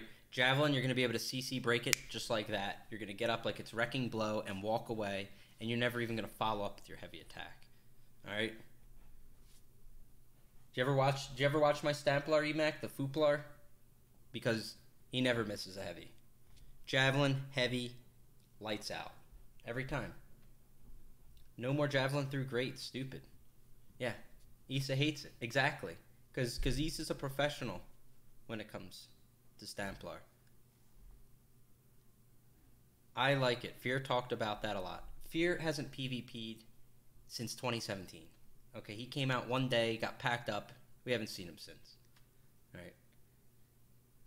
Fear's been invalidated. Issa hates the knockback. That's right. I hate the knockback too. Personally. That's just me talking though. That's okay. I know there's a lot that'll like this, but here's the thing. I'm telling you. They're also reworking CCs. Certain CCs had certain problems. The one advantage Javelin had is it was very weird to break. Even when you CC broke it, there's a lot of times you were still traveling that distance. So they knew where you were going to be. It didn't break very clean. But it wasn't really, really bad. It wasn't like Time Stop. It wasn't that bad. I bet you just get hit, knocked down, and you can immediately break, and you're out, like you're good. But whatever. I mean, it doesn't change things in a huge way, but I kind of like the knockback. I'm not gonna lie. I kind of like the knockback a lot. I would totally keep it personally. I'm probably in the minority on that. I don't know why. Showcasing can be interrupted. Confirmed. Yeah. That seems to be the consensus. Yeah. Break before you even hit the ground. Yeah. I once javelin someone and they slowly floated through the air. Yes, it does. What about like you could just knock them off ledges and everything, right? I just like knocking people in lava or off maps of BGs. I did that all the time. Those the one map you just sit on the top and just javelin them as they come through the portal on the library or archaic, whatever the hell it is, and people would just die. You know, it was unique for the class. Exactly, I liked it. So this might as well be like, you know, whatever CC number, whatever. I don't know. I don't think this needed to happen. I don't think this was really a problem. I almost feel like Emacs being sarcastic. I almost feel like he's being sarcastic. Dead Monkey with the T1. Bring in the biceps. Thank you, dude. Welcome back. Yeah, I'm not crazed about that, but okay. It's not my main. It's just what I'm undefeated on in Battlegrounds. Emasculate, in case you were wondering. Probably the #1 ranked Stamplar. Probably should have been here on the Stamplar feedback. Just I would have lined them all up, EMAC, and dueled them. Whoever's giving advice in here, crushed. Easy. Scattershot now does kind of the same thing as Javelin used to. Yeah, it requires a bow, exactly. I don't like using a bow on a Stamplar. I like two-handed dual wield there as well. I know, Dead Monkey. It's all good, dude. Did you ever find out why Fupa is so fast? I don't know. He's just the fastest thing in the game. It's not a good change. Fang Rush, the sheer amount of change in this patch is strange. Someone even said it. you know, it was a uniqueness to the skill, and I feel that's taken away, and I don't know why. You know, but whatever. Javelin can still proc whatever it is, the passive, which is kind of nice. But other than that, it's just a knockdown skill. Great. Cool, dude. Can you go through the forums afterwards to see some reactions? Yeah, we may do that. I may have to step away here for a minute, guys, and just a couple. Let me try to get through the rest of the class stuff here real quick, yeah? Okay. Increase the damage dealt to the close target by approximately 8% for this ability in Morse. This is puncturing strikes. The channel in Morse, your character will now always orient in the direction you're facing towards your reticle. This allows you to turn and damage enemies with the... Okay. So even if you're rooted, no matter where you're facing is where it goes. This will be weird to get used to, but I think once you get used to it, if it works how they're saying, that'd be nice. We want to make sure melee builds are adequately rewarded for the amount of risk they are undertaking. Bullshit. Okay? This man is paid to lie. That's all I'm saying. Where's this line of thinking in PvE? Alright? I go in there in PvE on these raids. I watch Magic and Nightblades 20 meters behind me, safely doing obscene damage, while I wonder, what the hell am I doing? Running around on a melee sometimes. Get out of here. This is a joke. It's a risk. Goddamn right. It's a risk to bring a melee player on some of these raids, dude. Schnitzel. 3 months. Can't tell if I like change or not. We'll see. Time will tell. I think we gotta pace through some of these things. Some are more extreme than others for sure. Anything good with Magical Warden? We didn't get to Warden yet. Warden's next, I think. We're trying to blast through these last couple. Schnitzel, thank you again. Okay. Radial Sweep, here we go. Empowering Sweep Morph. This morph now deals physical damage instead of magic, and now grants major protection for 6 seconds plus 1 second for each target hit. This is Emax ult right here. Doesn't look like they gave you the burst damage they were talking about. Looks like you're going to have to use Dawnbreaker like every other Stam class in the game. Get used to it. Unless you want to be tanky. It's like a side option. It's a lot of major protection uptime. Ult's still cheap, right? Isn't this thing like 70 ult? Is this like 70 ult? It's in Crescent Sweep. This morph now deals magic damage instead of physical. What's that? The stamina builds already have a bursty option of Dawnbreaker. Look, it's like they're talking to Emac in chat. They already knew he'd be reading this with his tissue box.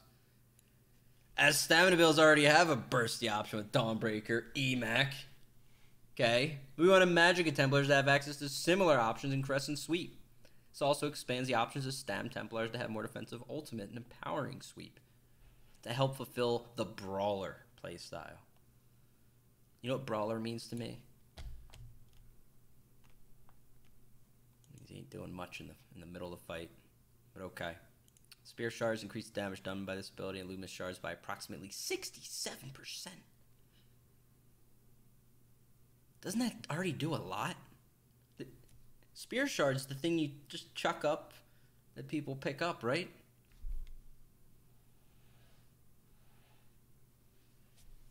Like, I play a healer, and I'll get like 200k damage in a BG just for throwing shards out at my teammates. The damage is really low. It's not bursty. What I mean is it does a lot of damage over time. If you constantly keep them in the fight, they put out a lot of damage. It's just, it's not burst. It's not burst. It is a dot. It is light, but it's already a considerable amount. Those damage numbers for my healer and BG is going to skyrocket with those changes. Dude, no kidding, Mubs. No kidding. I've seen it too. I was blown away by playing support and being like, I just had a couple 100,000 damage. I out-damaged 2 of these guys here, you know? Magplar is about to be godly. I know it. Spear Wall's ability. Jesus. Jack Daniels is now hosting you. Stick around. Thank you, dude, for the host. Welcome in, guys. We're burning through all the patch notes here. Spear Wall. Can I get a shout out for JD? There we go. Mubs, thank you, man. Welcome in, guys. Right now we're on Templar. Spear Wall. This ability now grants you minor protection for 1.5 and 3 seconds after activating Adric's Spear. So they pulled it from the armor buff. We wanted to retain defensive flavor to the passive while making up. Bucket of more Adric's Spear skills. Okay. Huh? It's almost like you have to play support now, Mubs. Boom. We're already in. We're already in with this change. You son of a bitch.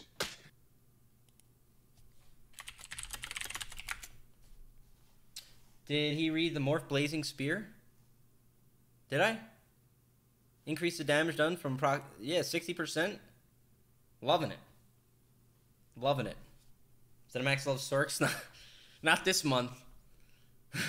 Sun Shield Blazing Shield Morph. This is your Blazing Shield tank, guys. Fix an issue with casting this morph with aggro neutral monsters around you. Ooh. That's no bueno. Oh yeah, we had follower mode on. Sorry, we had some brutes coming in here. Jack Daniels, and you guys rolling in. Sorry for follower mode. We're having an issue with it, or I should say we're having an issue with people. Sometimes that happens. Can you guys give me 1 minute? I gotta be right back real quick, and we shall continue because we have Warden to do. I think there's probably some other skill lines too that definitely aren't in here yet. Give me 1 second. I'll be right back.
Kind of eerie without music, I guess. Sorry about that. We're back. All right. Had to run away for a minute. Here we go. Dawn's Wrath. Backlash increased cost of ability and its morphs by approximately 5%. All right. I haven't made use of that skill yet. It is very annoying to be hit with. There's a lot of people that just leave it on, too. Radiant. Decrease the channel for this ability to 1.8 from 2.8. The damage done is decreased, and the cost. Total damage per second should remain unchanged. This is more opportunities to integrate dot effects into their rotation and execute phase while obtaining the powerful level of Radiant. So I guess it's so they can light attack more. Wow.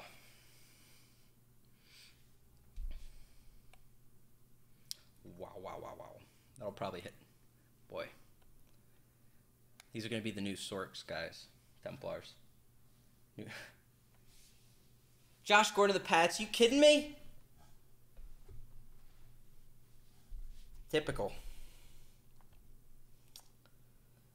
Alright. Restoring Light. Son of a bitch. Repentance Morph. Different Templars can now repent the same corpse.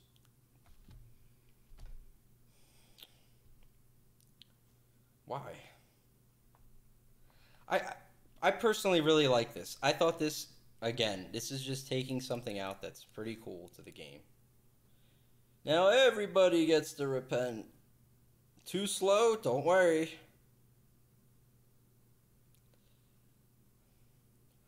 They should have made this just more team play based. Dumb.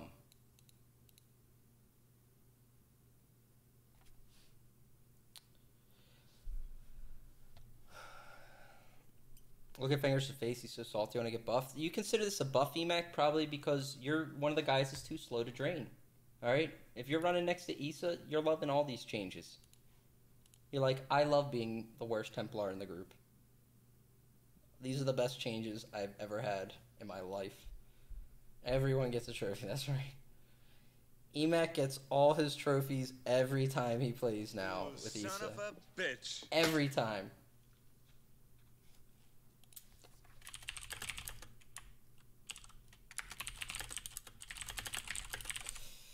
One body, one trophy. Alright. I like this how it was. But what am I going to do? I understand the mentality here. This is a mentality I can't fight.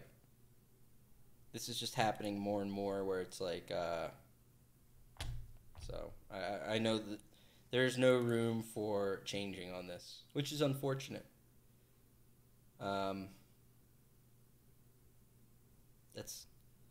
It seems very minor, and in some ways it is, but what I see is a wasted opportunity. I see the opportunity to make something better, and they're just like, nope, fuck making things better. Let's just make it simpler, you know? Great. I don't understand. But okay. Rune Focus. Reduce the cost to match the channeled focus morph. Restoring focus morph. This morph now costs stamina and grants stamina to you every second, and no longer gives you minor vitality and minor protection. So wait, it costs stamina but grants stamina every second. Does it give you more stamina? Wait, does anyone have numbers on this?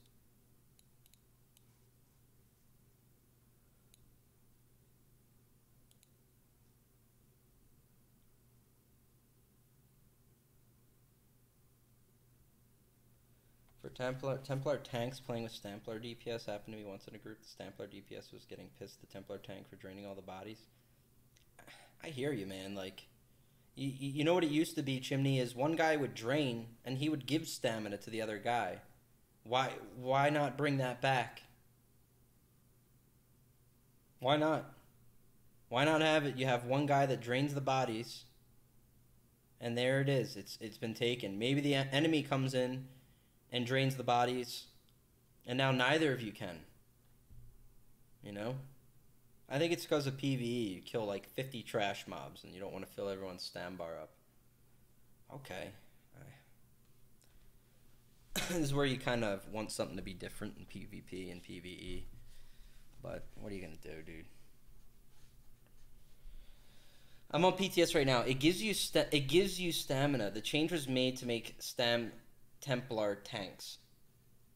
It doesn't have to be stamina, but Templar tanks. Cost 920 stam, gives you 240 per tick, equals 4.8k stam.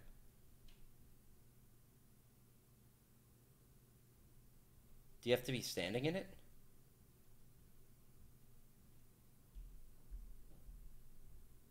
$4.8k stam? No, you don't? Netch for Templars, yeah. You son of a bitch. It's literally like a Netch for Templars.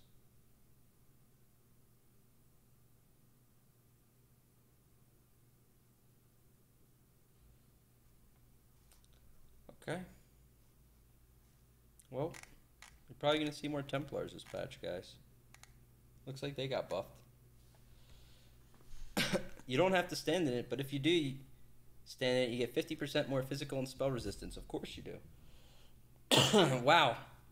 Well, looks like I'll stay in medium armor and just keep packing them up. The Fooplar's already been doing it this patch. I told you guys it was deadly strong already. Now they've made it stronger. It's a new era for Stamplar. Yeah, it is. Meanwhile, Magicosaurus are going to be over there trying to figure out what's going on.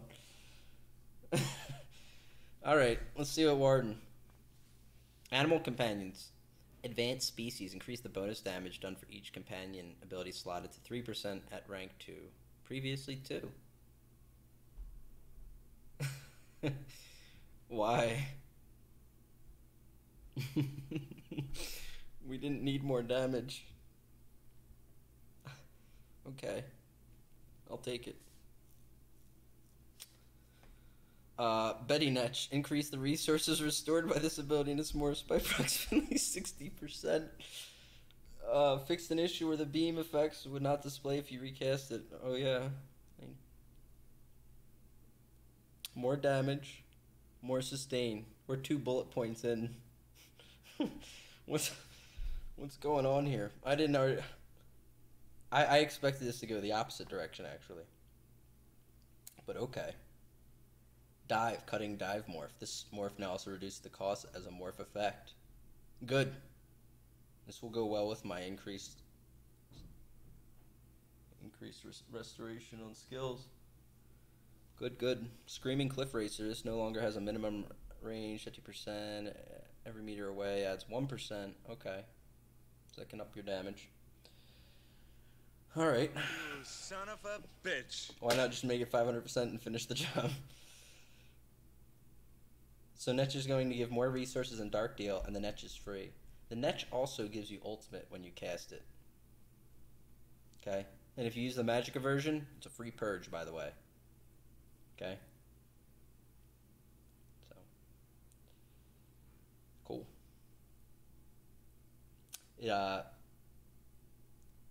I believe it's also part of the Animal Companions. Yeah, it is. So, it will also increase your damage by 3%. So, it's also instant. Can't be interrupted. Okay. Falcon Swiftness. Fix an issue where part of the visual effects from this ability is morph was still visible to enemies if you were hidden. If you were being a coward. Bird of Prey morph. The minor berserk buff is now granted at all times while this morph is slotted. Oh, wow. Okay.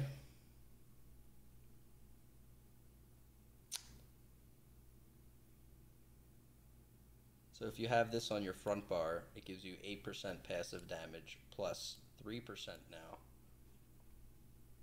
Cool. Cool, dude. I like it. Wow. All right. Wouldn't say it's the balance I expected. We're already playing War in a decent amount. Deceptive Predator. This is the one that would give you a little evasion. Yeah, minor evasion buff is now granted at all times while this morph is slotted. No longer grants an increased duration. Here's one thing I wonder. Minor evasion, they changed evasion to reduce damage against AoE. But why is minor 5% instead of 10% when they moved all the minors up to 10% from 5%? But they didn't do that with minor evasion. Food for thoughts. Now it's 10? Okay. Didn't they say earlier in the patch notes it was 5? Maybe I'm mixing it up with something else. I guess they want to sell Morrowind. You don't get the Warden with Morrowind anymore. Morrowind's considered a DLC now. You have to buy the Warden separately. You know.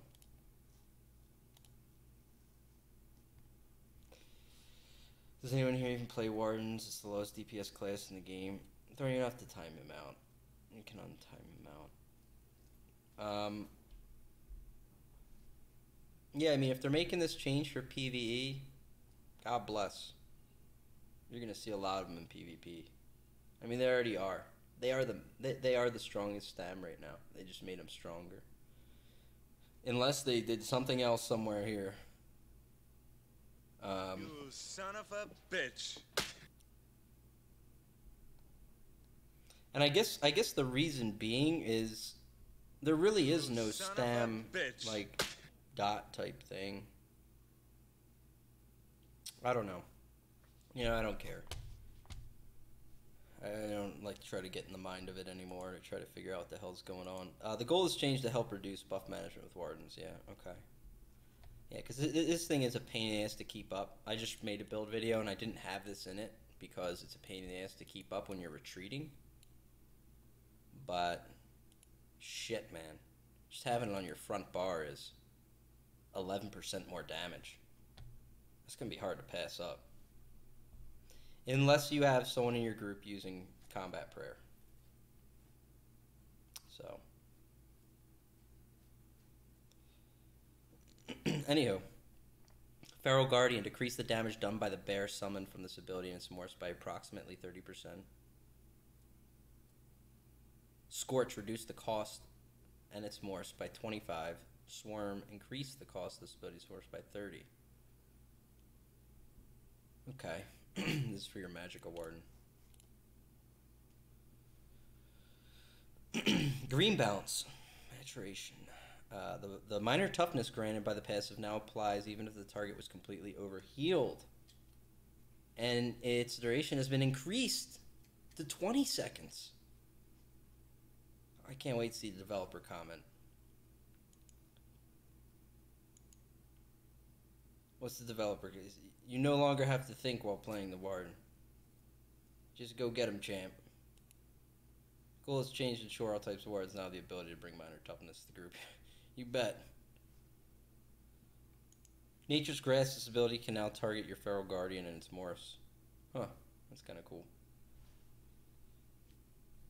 Sub-assault cost reduce? No way. Where?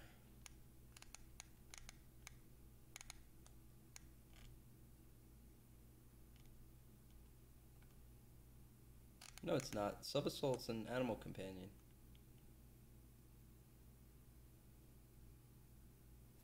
Scorch equals sub. Cost reduced by 30%.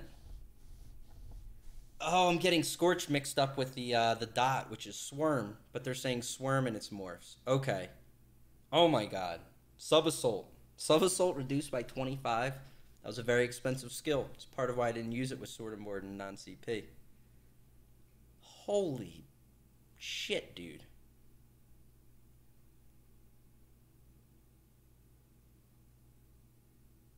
This thing just got more sustain, reduced cost, and increased damage.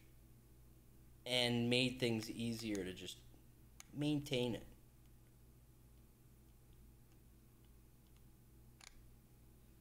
Whew. Wow.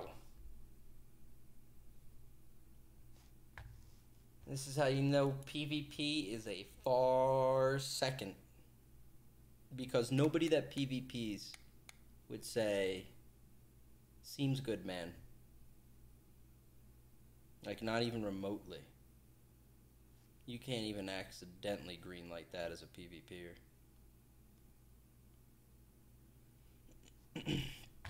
Alright. Well.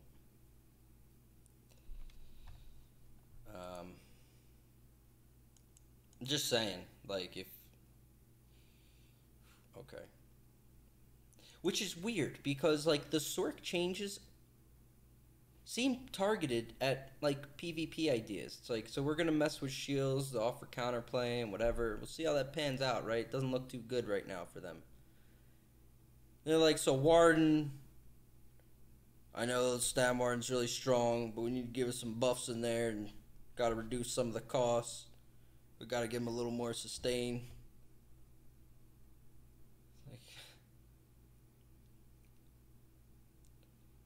Alright. Winter's Embrace. Arctic Wind. Arctic Blast morph. This was the really shit heal, right? This morph now fires a projectile that stuns the target in addition to healing you. It requires an enemy to cast the ability. This no longer heals damage over time based on your max health. Isn't this kind of like the, what's the DK skill? Stone Giant or whatever? So this gives Magical Warden a stun then.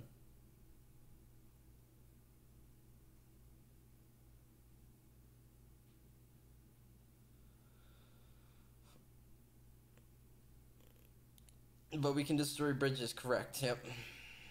Doubt half these changes to make it to live. I say that, usually I say that, Ninchi, when I go through the patch notes.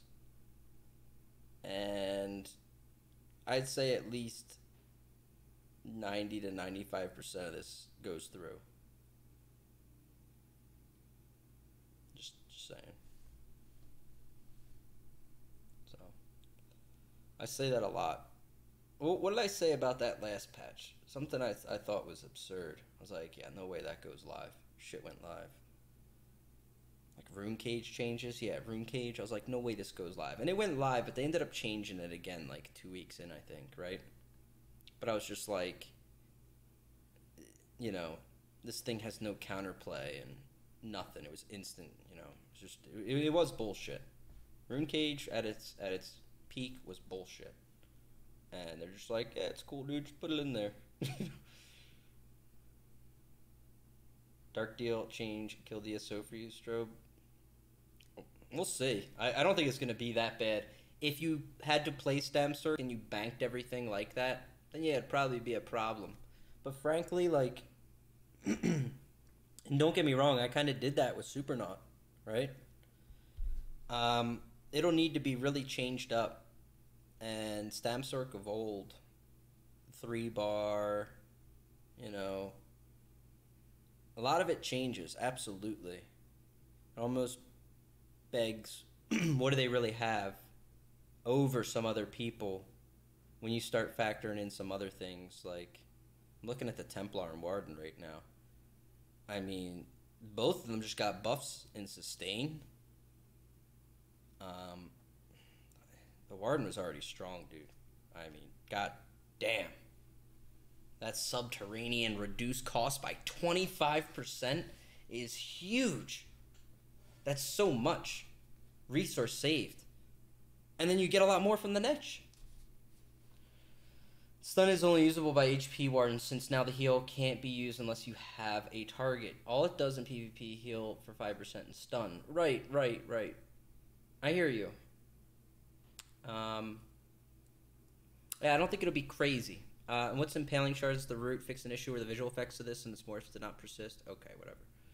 Yeah, I don't think the stun on that is... Yeah, it'll probably be used, like you said, by the more tanky Wardens, because that skill was built around, like, health percent, which is already cut in half in Cyrodiil. So the skill itself does not lend well in Cyrodiil at all. PvE change, maybe, I guess. But, I don't know. Samsung doesn't have shit except for Minor Expedition and Streak. Yeah, they still have,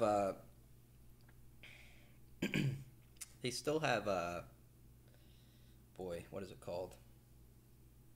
The thing that executes. Implode or whatever, which is really strong. Implosion's really, really strong.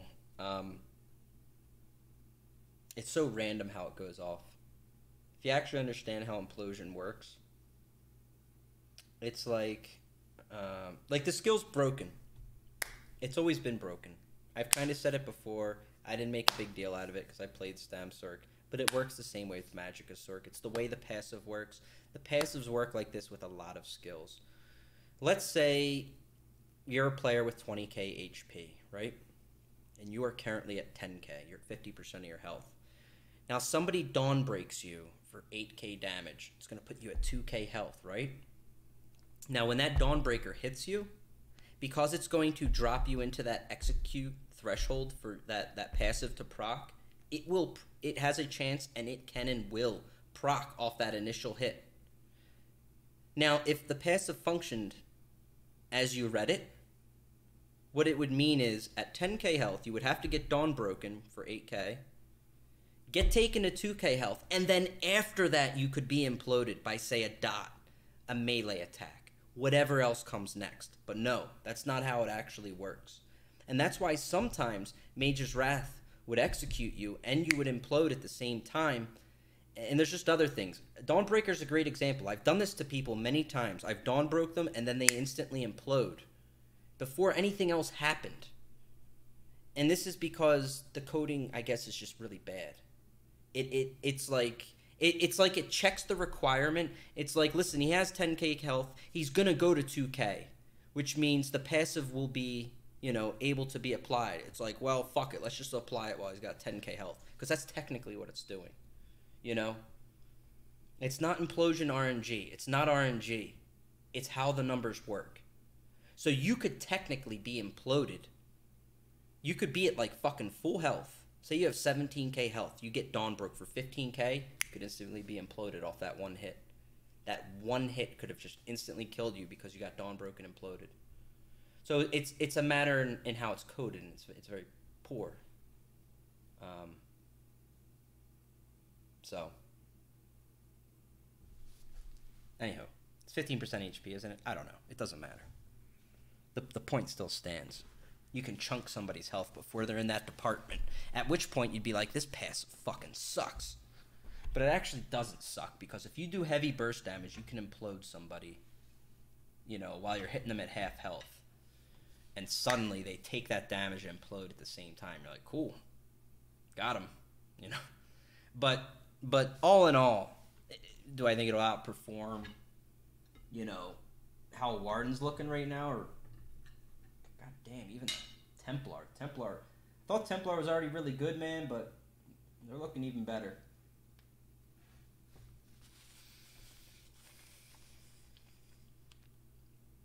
They could remove Implosion. Sork doesn't need it. Okay. Then what the hell do they have? You know, they're running thin on what they actually have. They made an effort here to try to give more things to people, and they're already kind of short on it. They've been on an active effort the last 2 patches to buff tank options for all these classes. So for Stamsork, we're sitting here juggling how much the bound armaments, or whatever the hell it is, blocks damage. You know, not many Sorks are popping bound armaments and blocking damage. It's usually not what they're doing. Got Marius the Wise coming in for 2 months. Welcome back, Rip Sorks. God bless. Thank you. You gonna be playing later after? Yeah, I'm gonna be playing after this. I think we're pretty close to finishing up here. I'm just kind of talking about it as I go through. All right, let's move right along. What's up, Ginger? How you doing, dude? At Sork, we have to waste 2 slots in each bar for useless skills that provide passive buffs just to be competitive. Yeah, I don't like some of that. And taking away the overload bar is going to stress what you're able to do there. I think part of what made Stamsork pretty nice is having that overload bar to have options and play it a certain way. Taking that away, you really have to adjust this class, and you know, I don't think it's definitely not as strong as I think Warden just took the cake pretty heavily.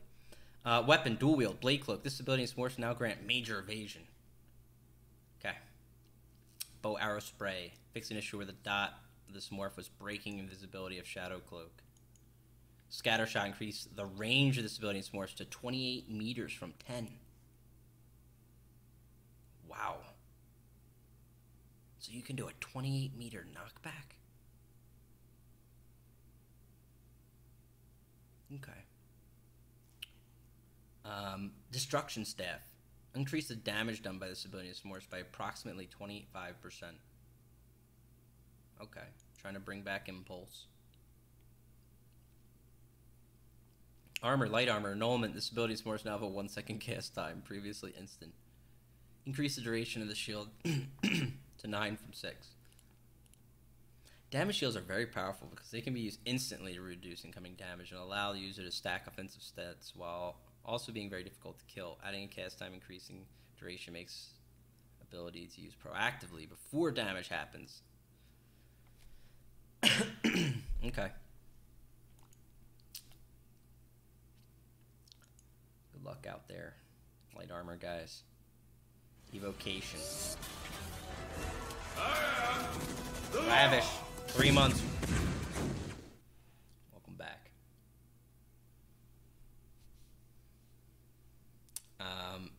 Evocation is one of the morphs then, right? This ability now... Oh no, this is the passive. This ability now increases your magic recovery rate by 2 to 4 per piece of light armor worn, in addition to reducing the cost of magic abilities. Recovery. Rename this ability to Grace. This ability's old effect has been merged into the... Right? It now reduces the effectiveness of snares applied to you. And reduce the cost of sprint. What?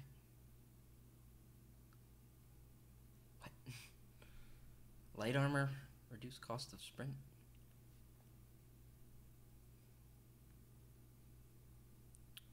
Okay. Looks like you just took that from the medium armor line. 4% per piece of light armor. So in a 5-piece, 20% snare reduction. I don't think it's going to do you a hill of beans when you're getting tanked over with a 70% snare and getting packed up. So,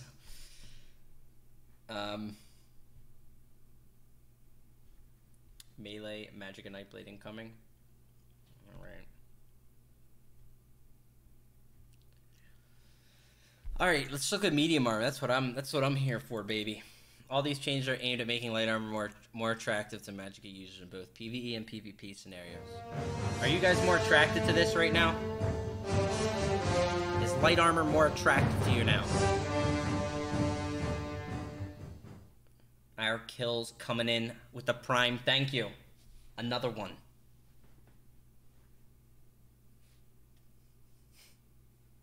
I want to date light armor. No. They're pigeonholing gameplay, 100%. Wow, Chimney's going real serious. He's using periods. Cannot wait to go light armor finger. Should be bis with snares. They're killing the play the way you want mentality. Okay, I haven't got through everything yet. So I let's hold this thought. I'm going to talk more about it. All right. Medium armor, agility, increased weapon damage bonus to 15 from 12. Oh man, my Warden is just... He's itching to just crunch some Dawnbreakers and sub-Ts across people's faces. Let's go, champ. 1% at a time, we're getting stronger and stronger just reading these patch notes. Werewolf, devour. Different werewolves can now devour the same corpse. Savage Strength fixed an issue where the passive ability was not actually increasing your spell and physical resistance. That means you guys were missing 10,000 spell and physical resistance in the highly acclaimed Wolf Hunter patch. Whoops. So, they're going to be a little stronger now. This was known to be bugged. Sometimes it just takes a couple months to fix. But now that it's fixed, they could be pretty tough. Sorry, I gotta clear my throat. It's, perfect. There we go. My werewolf just got tankier? Yeah, it did. Yeah, shit wasn't working. So with Warden, snare reduction is a magical Warden immune to snares. You mean magical Warden with light armor? That's interesting. It's the first thing I thought of, Mighty Mumble, with the snare reduction thing. With light armor 5-piece, you can get 20% reduction. If you guys don't know, Wardens have a passive snare resistance. I think it's at 15%. So it puts you at 35. I don't think so. There's also a set, for example, that reduces the effectiveness and duration of snares by 50. How these things all pile up, I don't know. Not a bad question. And it ties to what I want to come back to. So our no PS patch is looking pretty good. It's looking pretty good. So, Ranger's Gate, yeah. Okay, let me, how's light nerfed? Well, it's that shields have been nerfed. If you're just tuned in here a little late. Shields are looking... I mean... Yeah, they can be crit and everything. They have a 1-second cast time that can be interrupted. A lot of the people that just hold block and spam shields, you know, fuck them. I know it's not the fair and balanced point of view you're looking for. I don't think it is right. I know in the current meta, like, it almost feels like that should have happened like a while ago, and since then they've chipped away at them, and now they're applying this like after the fact because you can beat up most of these guys. Do Magicosaurus and shit get annoying? Yeah, they do. They do rotate multiple shields and hold block till their resources are out. Meanwhile, I can't get resources back on heavy attacks. What's the deal with that, by the way? That's not counterplay. All right, I was going to ask a rhetorical question. I'm not going to ask it. It's not counterplay. If a guy's holding block for 25 seconds until he dies and kills over, and I can't heavy attack him for resources, can we fix that? It's not counterplay. All right? It really isn't. At this point, like, yes, do some people do that, like in a duel? Yes, they may block it or dodge the heavy so the other guy can't get his shit back. But in PvP, when I'm fighting, man, and I'm just killing these, like, people that just hold block, and you can't even get your resources back with heavies, shit's really annoying. Because I end up switching off those targets until I have a Dawnbreaker up, and I'll be like, boom, I'm just going to take you out of the fight with you know, a straight burst. But that was happening with shield users a lot. But, you know, say that stops happening, okay, you still have, like, shit like Templars, who can actually be tankier, still heal the group, but, you know, it's not an anti-Templar thing. Like, Wardens can do it as well. And other people can probably heal, you just don't see them very often. So, shields are buffed if you're Zergling. Yeah. It's kind of true. It's going to be tougher to solo, pretty much. Soloing was kind of shot, but you'll be able to pressure those light armors down. Anywho, let's keep it rolling. Pack leader, more fix an issue where using a heavy attack against an enemy would not cause your dire will target that enemy. I see. Silver bolts, fix an issue where you cannot cast this while you are silenced. Sigic order, imbue weapon, decrease the cost of this and crushing morph by 5%. Time Dazzler's continuing. A gifted sub from Timber. Welcome back, Time Dazzler. Bring in the biceps. Those $1 subs. You son of a Son bitch. of a bitch. Thank you. Welcome back, man. There's actually a bug with this. I'm not gonna lie, I didn't report it. It's on live. If they do this, it makes that bug more extreme. It can be abused. Not gonna talk about it here. When I discovered it, I'm just like, do people test anything? Do people test anything? I think I know the bug, Decimus. It has something to do with how much it costs versus how much it gives back after 2 seconds. And it's almost like when you do math, I don't know. I don't know what's going on half the time when I see shit. I just shake my head and I just, at this point, you literally use it as like regeneration, Decimus. Son of a bitch. You know what I mean? You can literally use. Joe Mama says crickets 8 months. Welcome back. Thank you, dude. It's silly. They didn't test Meteor. You can't CC break it, but you can roll dodge instead of CC breaking. Counterplays back, baby. That's what I'm talking about. See the BOP change, Fengrush? Yes. BOP is greater than Shimmering. Always run Shimmering. Always run Shimmering. If you don't, you'll turn into Time Dazzler and you become a Dominion player. You guys have seen what happens to Dominion players. Does anyone have the clip? Does anyone have the clip? Where is it? Someone send the clip. Alright. I'll show you what happens when you don't use Shimmering Shield like Time Dazzler and your entire guild gets wiped out in one fell swoop. By one champion strike. Do you think they're going to bring Vampire Lord to ESO? Probably. Yeah. I think so. AD, what's this?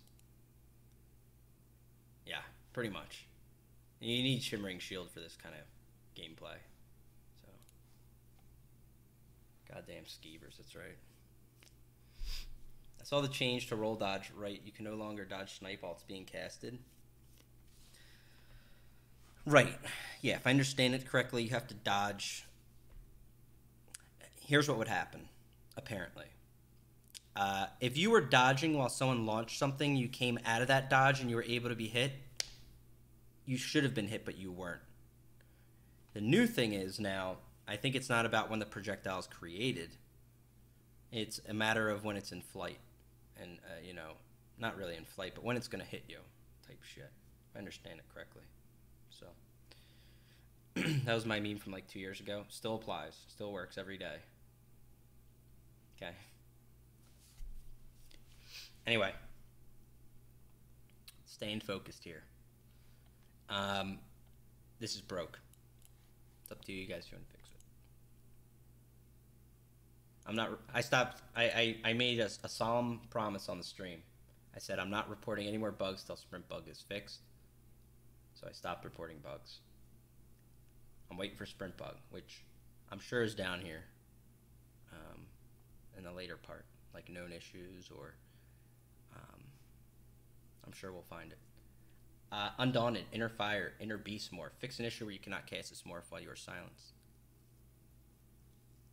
Okay.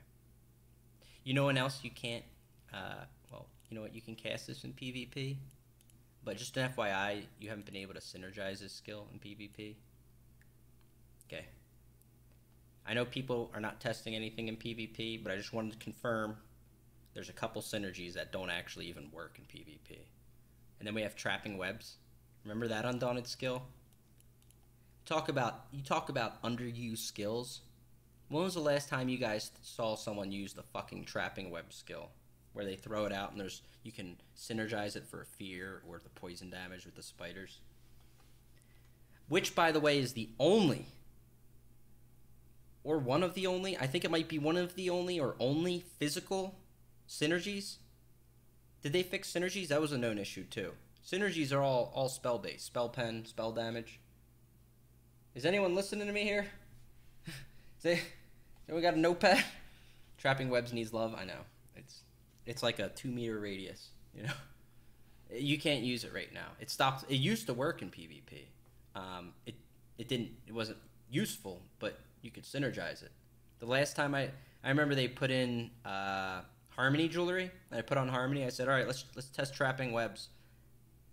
And Yippee threw out trapping webs, and he goes, well, synergize it. I go, I can't. We tried it on a player. I was like, oh, okay, it doesn't work. I was like, well, let's test inner fire. He used it. Doesn't work. You know, it's just like, all right, you know what? Stuff doesn't even get tested in Cyrodiil.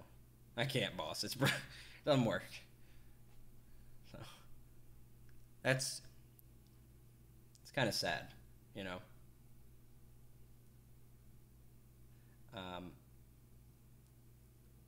When are these coming out? I'm sick of we're being treated like he crawled onto asshole. Dude, what? Okay. Yeah, trapping webs. Let's get it going, baby. All right, Alliance War, Assault, Reach. This ability only affects 28 meter range or more, previously 15. Okay. Warhorn. This ability and its morphs no longer grant minor toughness. I guess this is to solidify Wardens as the dominant species in the food chain. This change is made to give Wardens the ability to provide a unique buff to groups. And you can be a unique champion for $29.95, baby. Actually, I don't know what they are. Does anyone know We're about to see a lot more purchases on the Warden, let me tell you. Why nerf Warhorn? Still good, but it's exactly what this says. It's so that Wardens are your go-to. If you want minor toughness, this is probably tied to PvE, bring a Warden. You gotta bring a Warden now. Somebody's gotta pay the bills and buy that Warden. You know?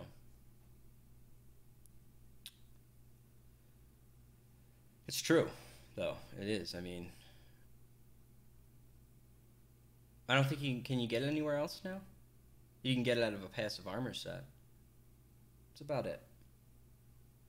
Duchess, have a good one. Take care.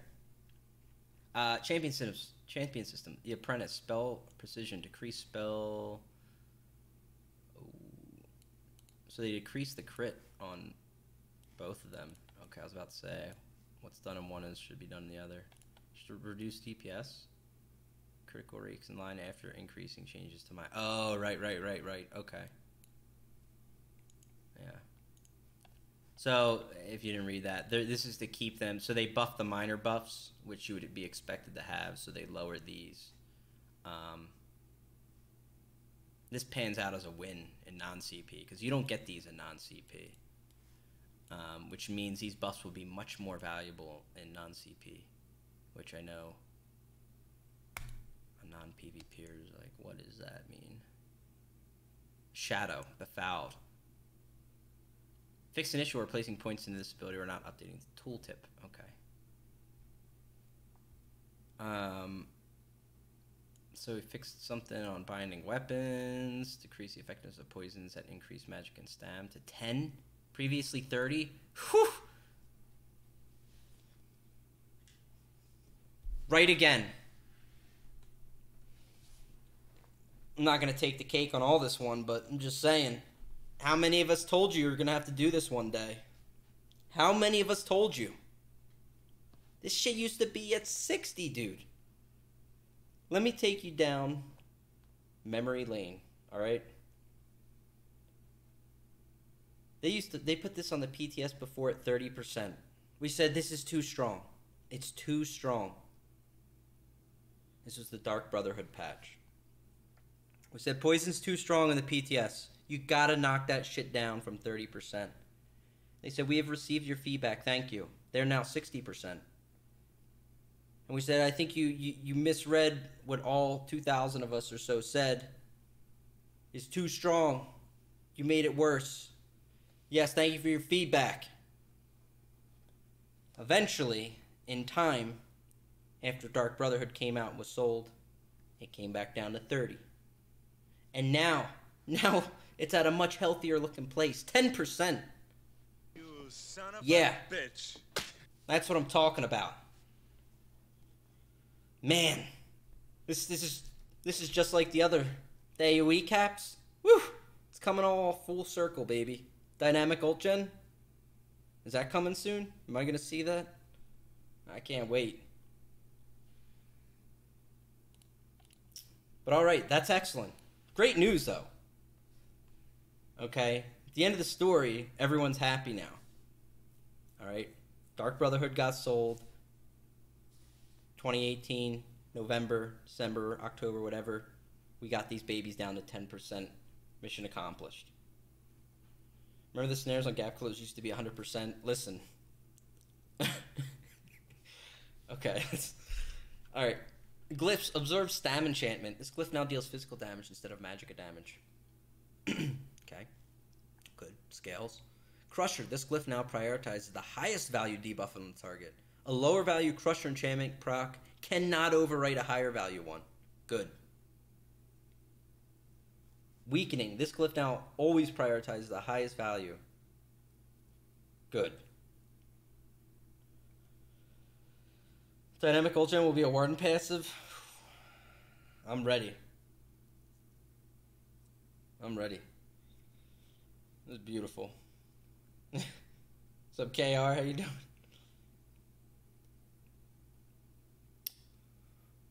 I love it, man. This just... It's like we go around in circles, dude.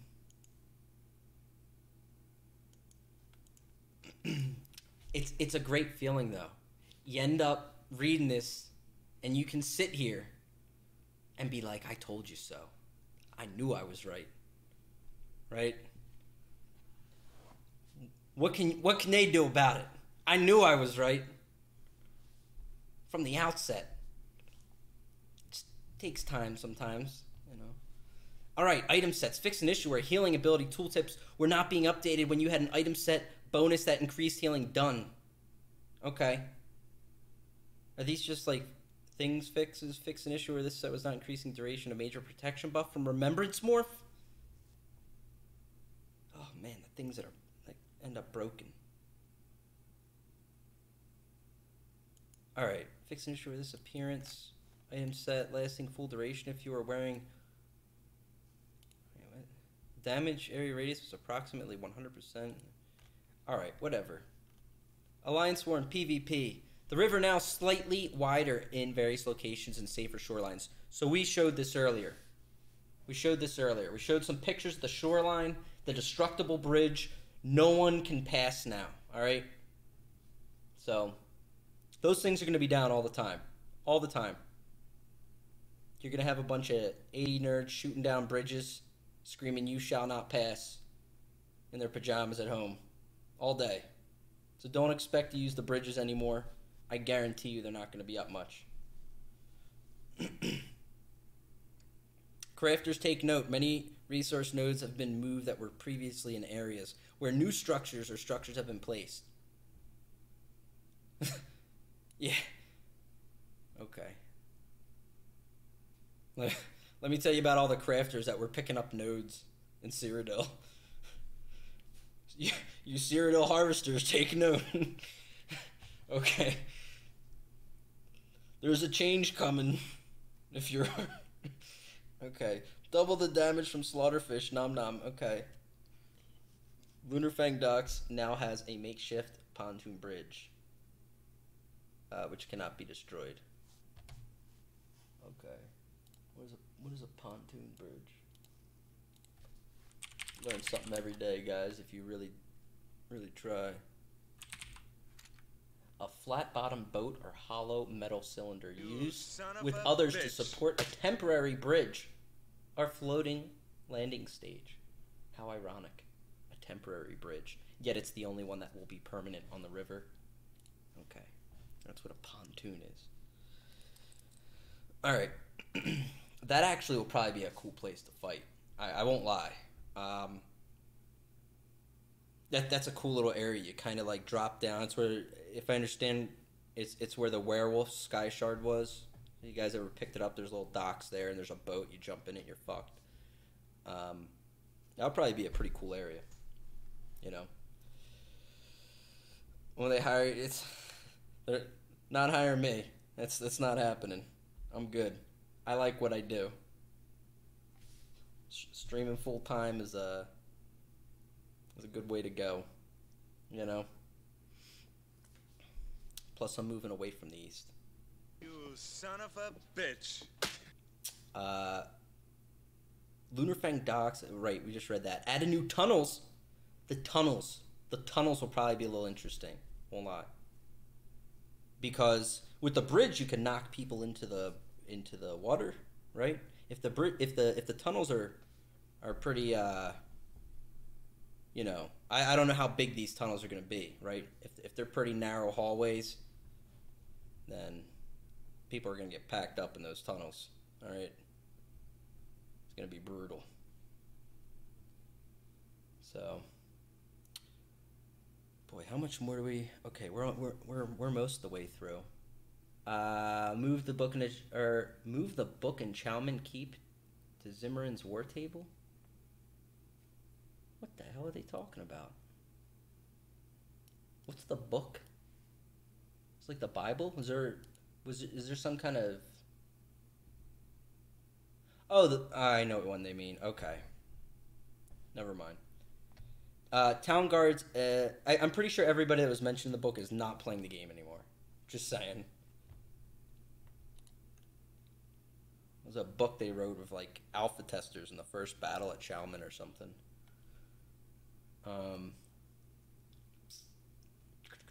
Town guards of ruin no longer attack alliance guards. Good. Keep walls now have 410,000 HP when upgraded instead of 305. Rework the posture during the platform to reduce siege deployment. Platform also shields the keep walls upon taking damage until it's destroyed. When are we going to fix... Just off topic, real quick.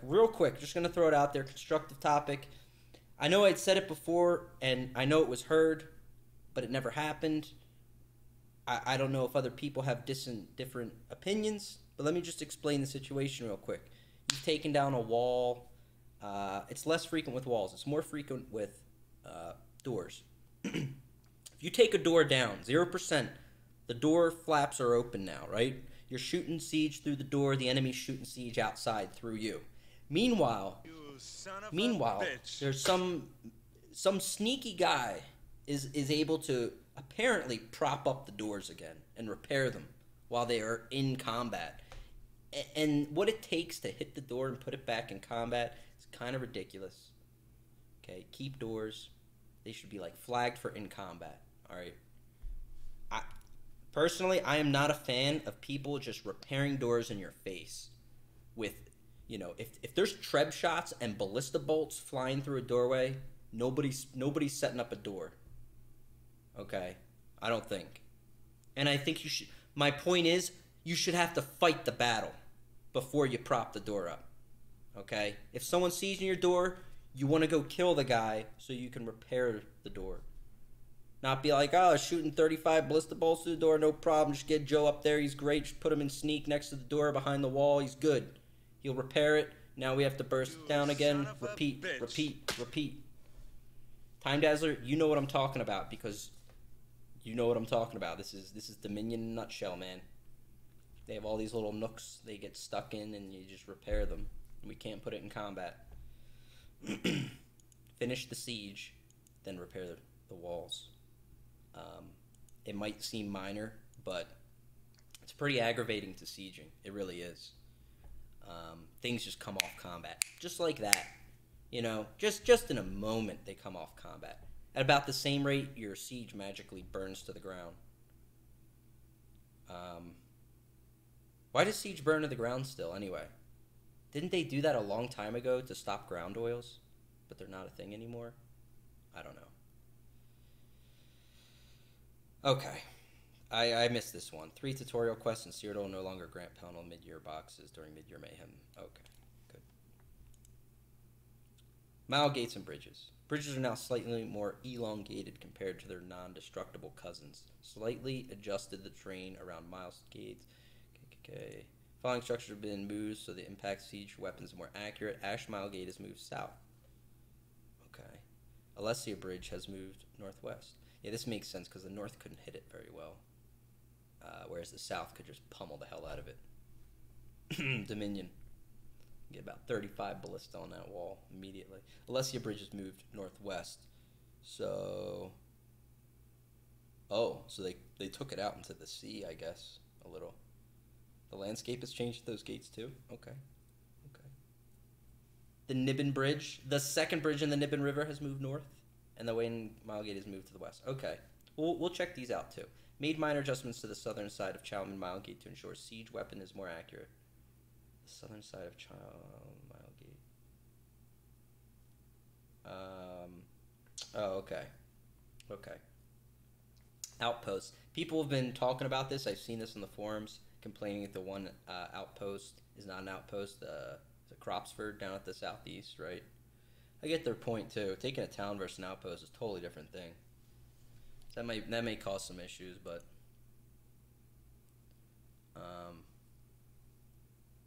yeah. They added the outpost though. If you guys haven't seen the change maps, I don't think I have it in the video. You can see them on Outcast's site. I can get a link in there for that. But that's where I would go to check out anything more specific, some of these changes. I'm going to defer to Outcast. He's going to have a few videos. He's covering a lot of different things, certain ones in more detail. Towns, added Cyrodiil towns, keeping in transit network. Place new alliance guards. Cropsford outlier flags are now better defended and reinforced with some structures. Oh, okay. Oh, that'll be cool. Lonely, can I get pictures of this? Send pics, please, of Cropsford outlier flags. Updated the respawn points for Velastris and Bruma. Cool. Can you still sit in safe zones? Do you still spawn in a safe zone here with these? Battlegrounds. Made several adjustments to Battleground matchmaking in an effort to improve overall match quality and reduce egregious queue times. Here's hoping. This has been getting better, to be honest. I think the only big desire I have on Battlegrounds, and I think a lot of people can echo this, is you don't want to solo queue and get against these really, you know, like a 2, 3, or even 4-man sometimes, higher level players coming in with a real good group, you know, and then you have a guy on your team that just does not even have 100 CP. And it's not to diss him much, but he's not even going to be well equipped for the fight. You know, I got in a Battleground against the pre-made the last time I played. It was maybe not last stream, whichever one was the last time I did. It was either last stream or the stream before it. And I tried to give the guy food on my team, and I gave him food. He's like, "Sorry, I'm only CP 80. I can't have your food." I'm just like, I'm fucked, dude. Like, I can't even help my teammates out, you know. So some things are a little goofy with that. Like I don't know. Anyway, we'll see. Everyone will now qualify for the daily BG rewards if there are 2 identical scores between 3 teams for the final score of a battleground. Ah, the tie. This happened, yeah. This happens on Capture the Relic a lot. When there's a tie between the 2 top teams, they are both awarded first place, and the bottom team is awarded second. All right, disagree. All right, if you're not first, you're third. If there's a tie, all right. Disagree. All right, this is the ultimate. This is some trophy shit here. When there's a tie between 2 bottom teams, they are now both second place. Top is first. When there's a 3-way tie, all teams are awarded second place. Oh, okay. Now, in any tie scenario, except for all teams having a score of 0, all eligible players on all 3 teams will receive the daily BG reward. Okay.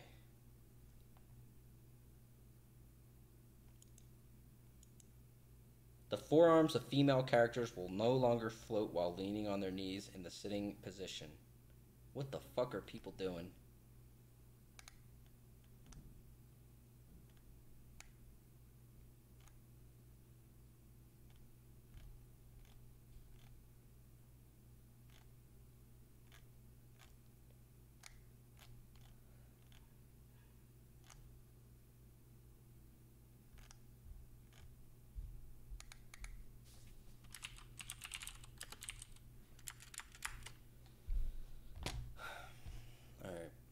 Well, always 2019 for Sprint Bug, I guess, but anyway, there's a lot of changes coming. I don't know if all of them will stick, but I would anticipate a lot of them do, especially the shield ones, man. So, Fingers, just keep Sprint and drop Bug. Sprint Bug needs to be fixed. I know any developer that's watching, there may be some watching, I apologize. You're probably like, what a fucking whiner. The combat is broken when you have something like Sprint Bug in, though. And that's really unfortunate because I end up start yelling, Sprint Bug, fuck this. And I don't want to during PvP, but I do. And it makes the combat look really bad. Just for viewing experience. But for people actually playing, which is a lot of people, they encounter the bug every day too. So I think the difficulty with Sprint Bug has been hard to track down. But to track it down, all you need to do is play the game. If you play the game, you will encounter Sprint Bug. So get people to play in the game and track it down. Because if you play it, you will track it down. I don't know. Turn your mic up, bro. Sorry, I wasn't really talking loud there. I was chewing a little.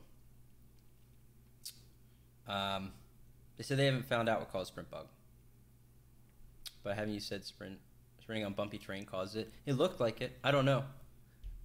It's so random, and it's caused by almost anything. I've had it in so many, almost any situation in the game. And so many of them are nothing. So many of them are me doing nothing. PS Sprint Bug doesn't exist on PS4 as far as I'm aware. I'm pretty sure it probably is there, but I don't know. What does Sprint Bug do? It locks your character in sprint at full speed. So suddenly you are at an obscene amount of speed, and you will just get like launched, or you're moving really quick. It's burning your stamina. You can't use skills, and suddenly you're just draining out stam and all that. So, that's all. But it's very frequent. Siege could crit. What the fuck? I think that was known issues or something. And yeah, I don't know where Siege actually crit. Check Discord for pictures. Okay, here's the pictures of the other keep. Oh, we got tunnels? New tunnels. DCAD side. Okay. Yeah. Here's Lonely Bread Maker. Wow, that's a tight tunnel. Lonely. I like it. Wait, is that a door? Oh no, it's not a door. Okay, we just go in. Okay, that's pretty wide open. Okay. I'm sure we'll go there. We'll see this, but here's just some examples of what we're looking at. Okay. Cropsford Outlier Flag.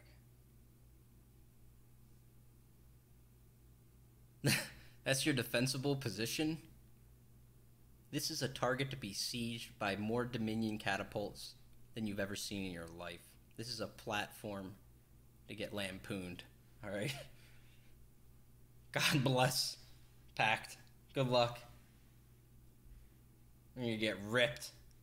See, look at Time Dazzler's first reaction. Yo, that's sick! Yeah, you bet.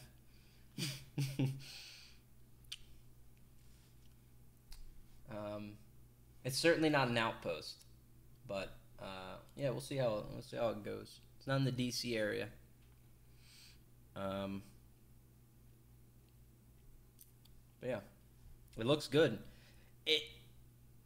It's better than the other stuff, right? So this would be the bottom one, kind of, right? Because this is the bridge. I would think this is the bridge, and the other flag used to be over there, right? Oh wait, no, he's at the end of the town. He's at the northwest part.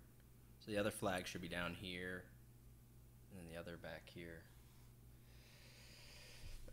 Fingers, I'm not the only one. Have you ever tried hitting sprint with the sprint bug?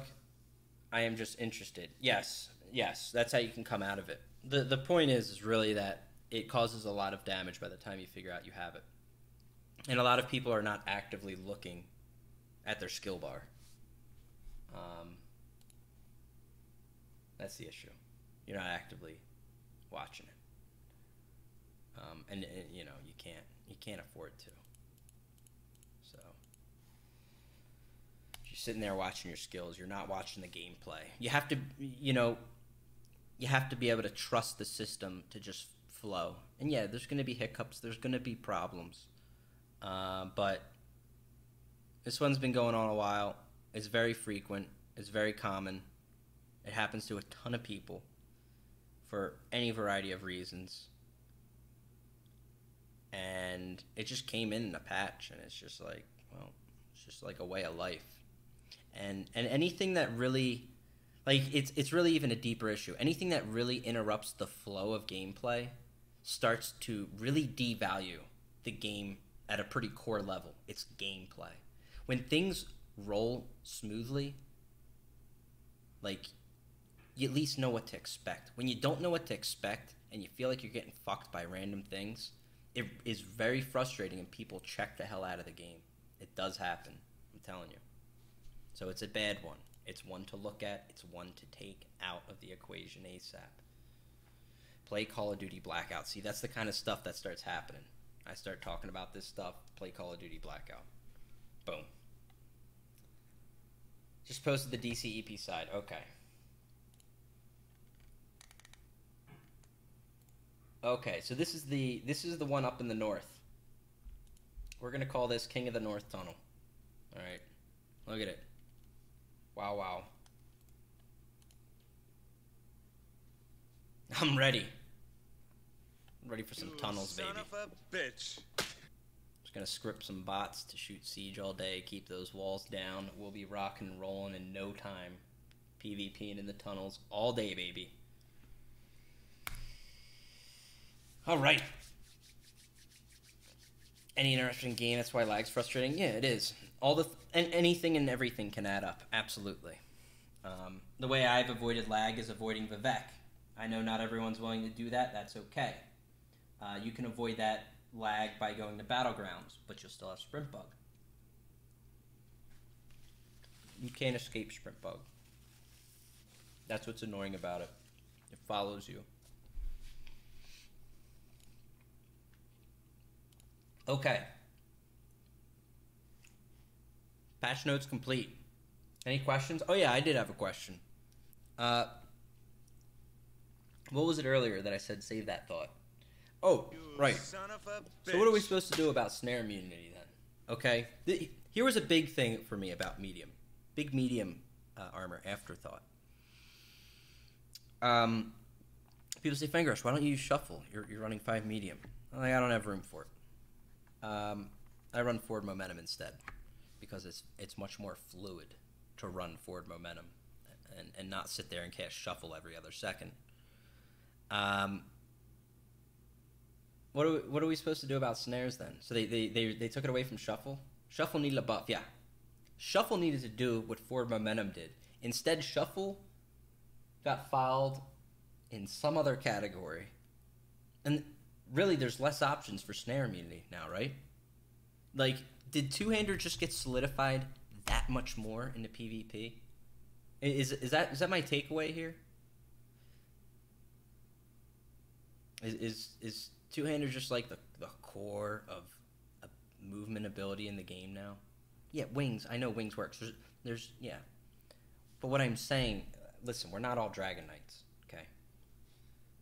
Like, I'm talking general class options at a base level, which snare immunity should be in there. For some reason, it was put under the two-hander. And now light armor's like, don't worry, guys, a little snare reduction, 20% snare reduction, get out of there in no time. No. No one will run shuffle anymore. Not unless they're big groups or something.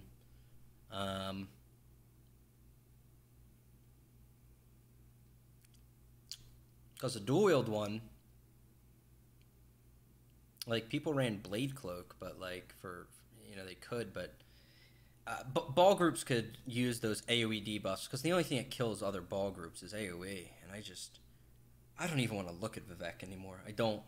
Between CP going up, no interest. The game operates very well at a non-CP level in comparison. I get really tired of, like, and I see some of these sets and I think about them in CP. It's just like, oh. Like, the only thing I'm happy about the events being over and stuff for PvP is I don't have to go to CP. Because when I bump into people that were competent, we just sit there beating on each other for 10 minutes. And I was using fucking Vicious Death on a Stam Warden. I still wouldn't die. You know, Can you do a quick recap of the class changes? Well, Warden got buffed. Templar got buffed. Nightblade, PvP, didn't really get hurt bad. It took some cost punches, but there's some cool things there for PvP. Sork got murdered pretty decently.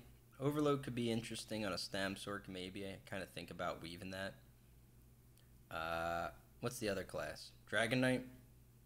Yeah, Power Lash got ripped apart. You know, but they buffed their minor buff. They gave him that. At least I can move my Magicka Circ now to the bottom of the character screen now that it's useless. Most requested feature, yeah. Recap, long live the Templar, yeah. They're back, okay. Did they remove snare removal from shuffle? I didn't see it in the patch notes. Yeah, I think so, right?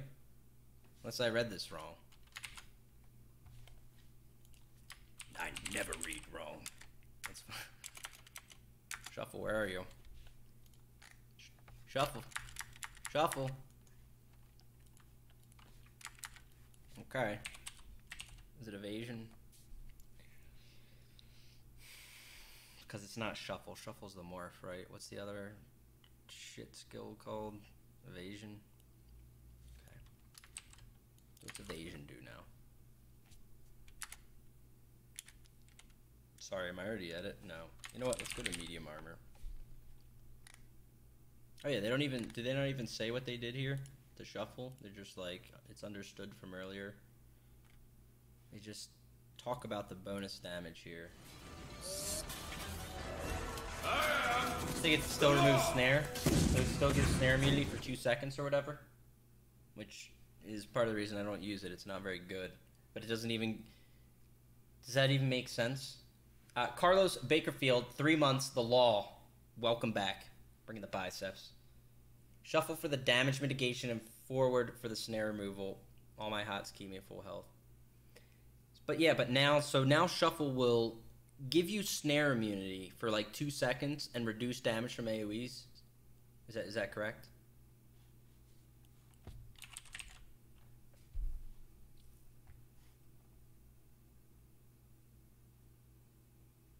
And I said this earlier. Someone's like, no, you're wrong. I said, why didn't they make this 10%?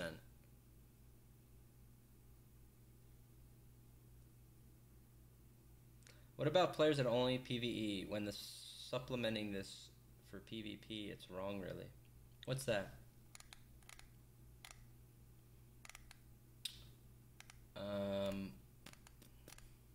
Supplementing what for PvP? Sorry, I don't understand the question, Viking Clutch. What the fuck is this patch? This is the new patch, Megadeth. A lot of what Magic DK does is AoE damage. Leap, Talons, Engulfing, Banner all take a 25% hit from anyone with Shuffle Blur. Yeah. I hear you, Infamous. I hear you. Think of my Stam Warden. Dig out Bailey. He's getting nerfed now because of the Shuffle changes. Wow, they changed the Bruma spawn. Do you spawn in the big building now? Yeah, they said they moved them, right? 5 seems pretty dinky. It is dinky. I think it's only really on the one Warden skill. Got a sprint bug by the past dungeon. Stuck in run mode apparently for no reason. An intense fight. No skill possible to launch. In fact, it was Windows 10. Change key launch board shortcut. Windows space bar. Fix it by removing Windows key. This is not a Windows key thing. That's causing sprint bug.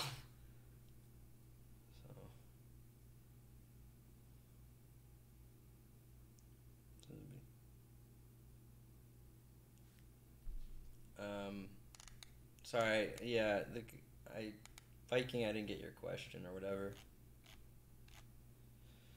Fingers chat, what do you think about this Stam Circ build? Droll King 7th, Cyril War, Dual Wheel Bow. Go get him, champ.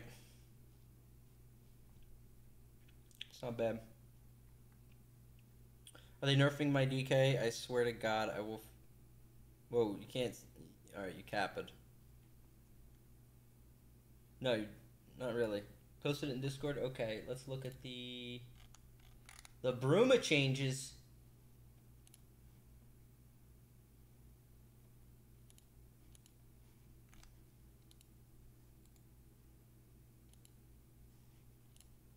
Wow, wow, wow, wow.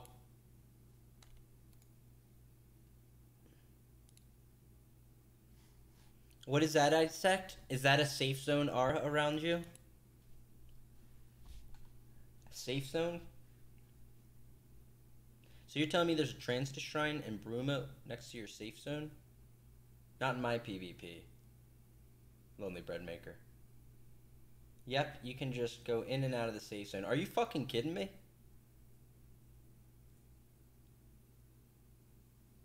Alright. Everyone grab your hammers. We're gonna start a revolution. We're gonna get this safe zone the fuck out of here before this thing goes live. This is bullshit, man. You kidding me? They should dump you on the roof as you slide off right into combat, if anything. This is not a safe zone place. That's... No, you're in a safe zone at the Transit Shrine too? What?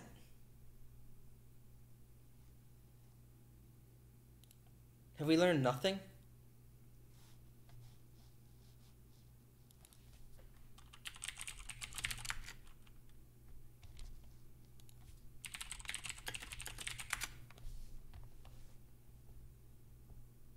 Have we... Look, 2 years ago. We did this 2 years ago. It's really... I tried to find a decent room down here. We should have gone to the square room by the door, honestly. Look at these guys exploiting this shit. You know what? This is a good reason for this to be changed. Tuggles, go on that. Safe zones and PvP, alright? Fangrush 2 years ago. Potato cam, everything. Perfect. What's with the quality? It's like 220p. There's nothing. I can't see anything. Why doesn't it work? It's so bad. For this to be changed. Tuggles, go on that. You know I see. This These is the guys safe zone explode ladder. this Why shit. is this quality so bad? It won't update. Yeah, auto's not working, dude. Shit. There we go. You know what? This is a Jesus. good reason for this to be changed. Tuggles, go on that. This is back when we had Tuggles? Here's what happens, Zenimax, when you do dumb shit. Alright, don't be toxic though, hang on. Alright, the point here is, don't listen, he's being Don't start unfriendly. killing bosses like this. But these guys are just PvEing in a safe zone, in the PvP zone. That's all safe zone there, man. Remember? You can't do this. This is what it's become. Like, what is this shit?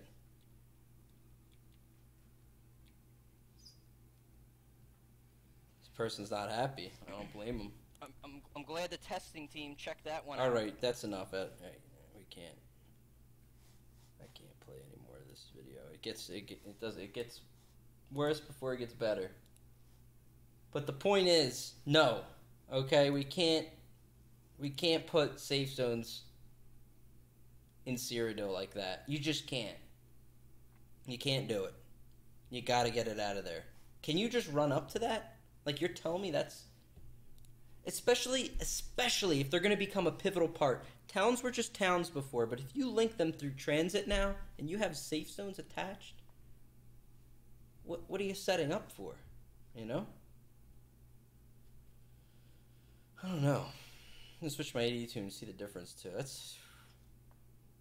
Saying we can't gank PvE at Molag Bal no more? Can't do it. Alright. You son Son of a bitch.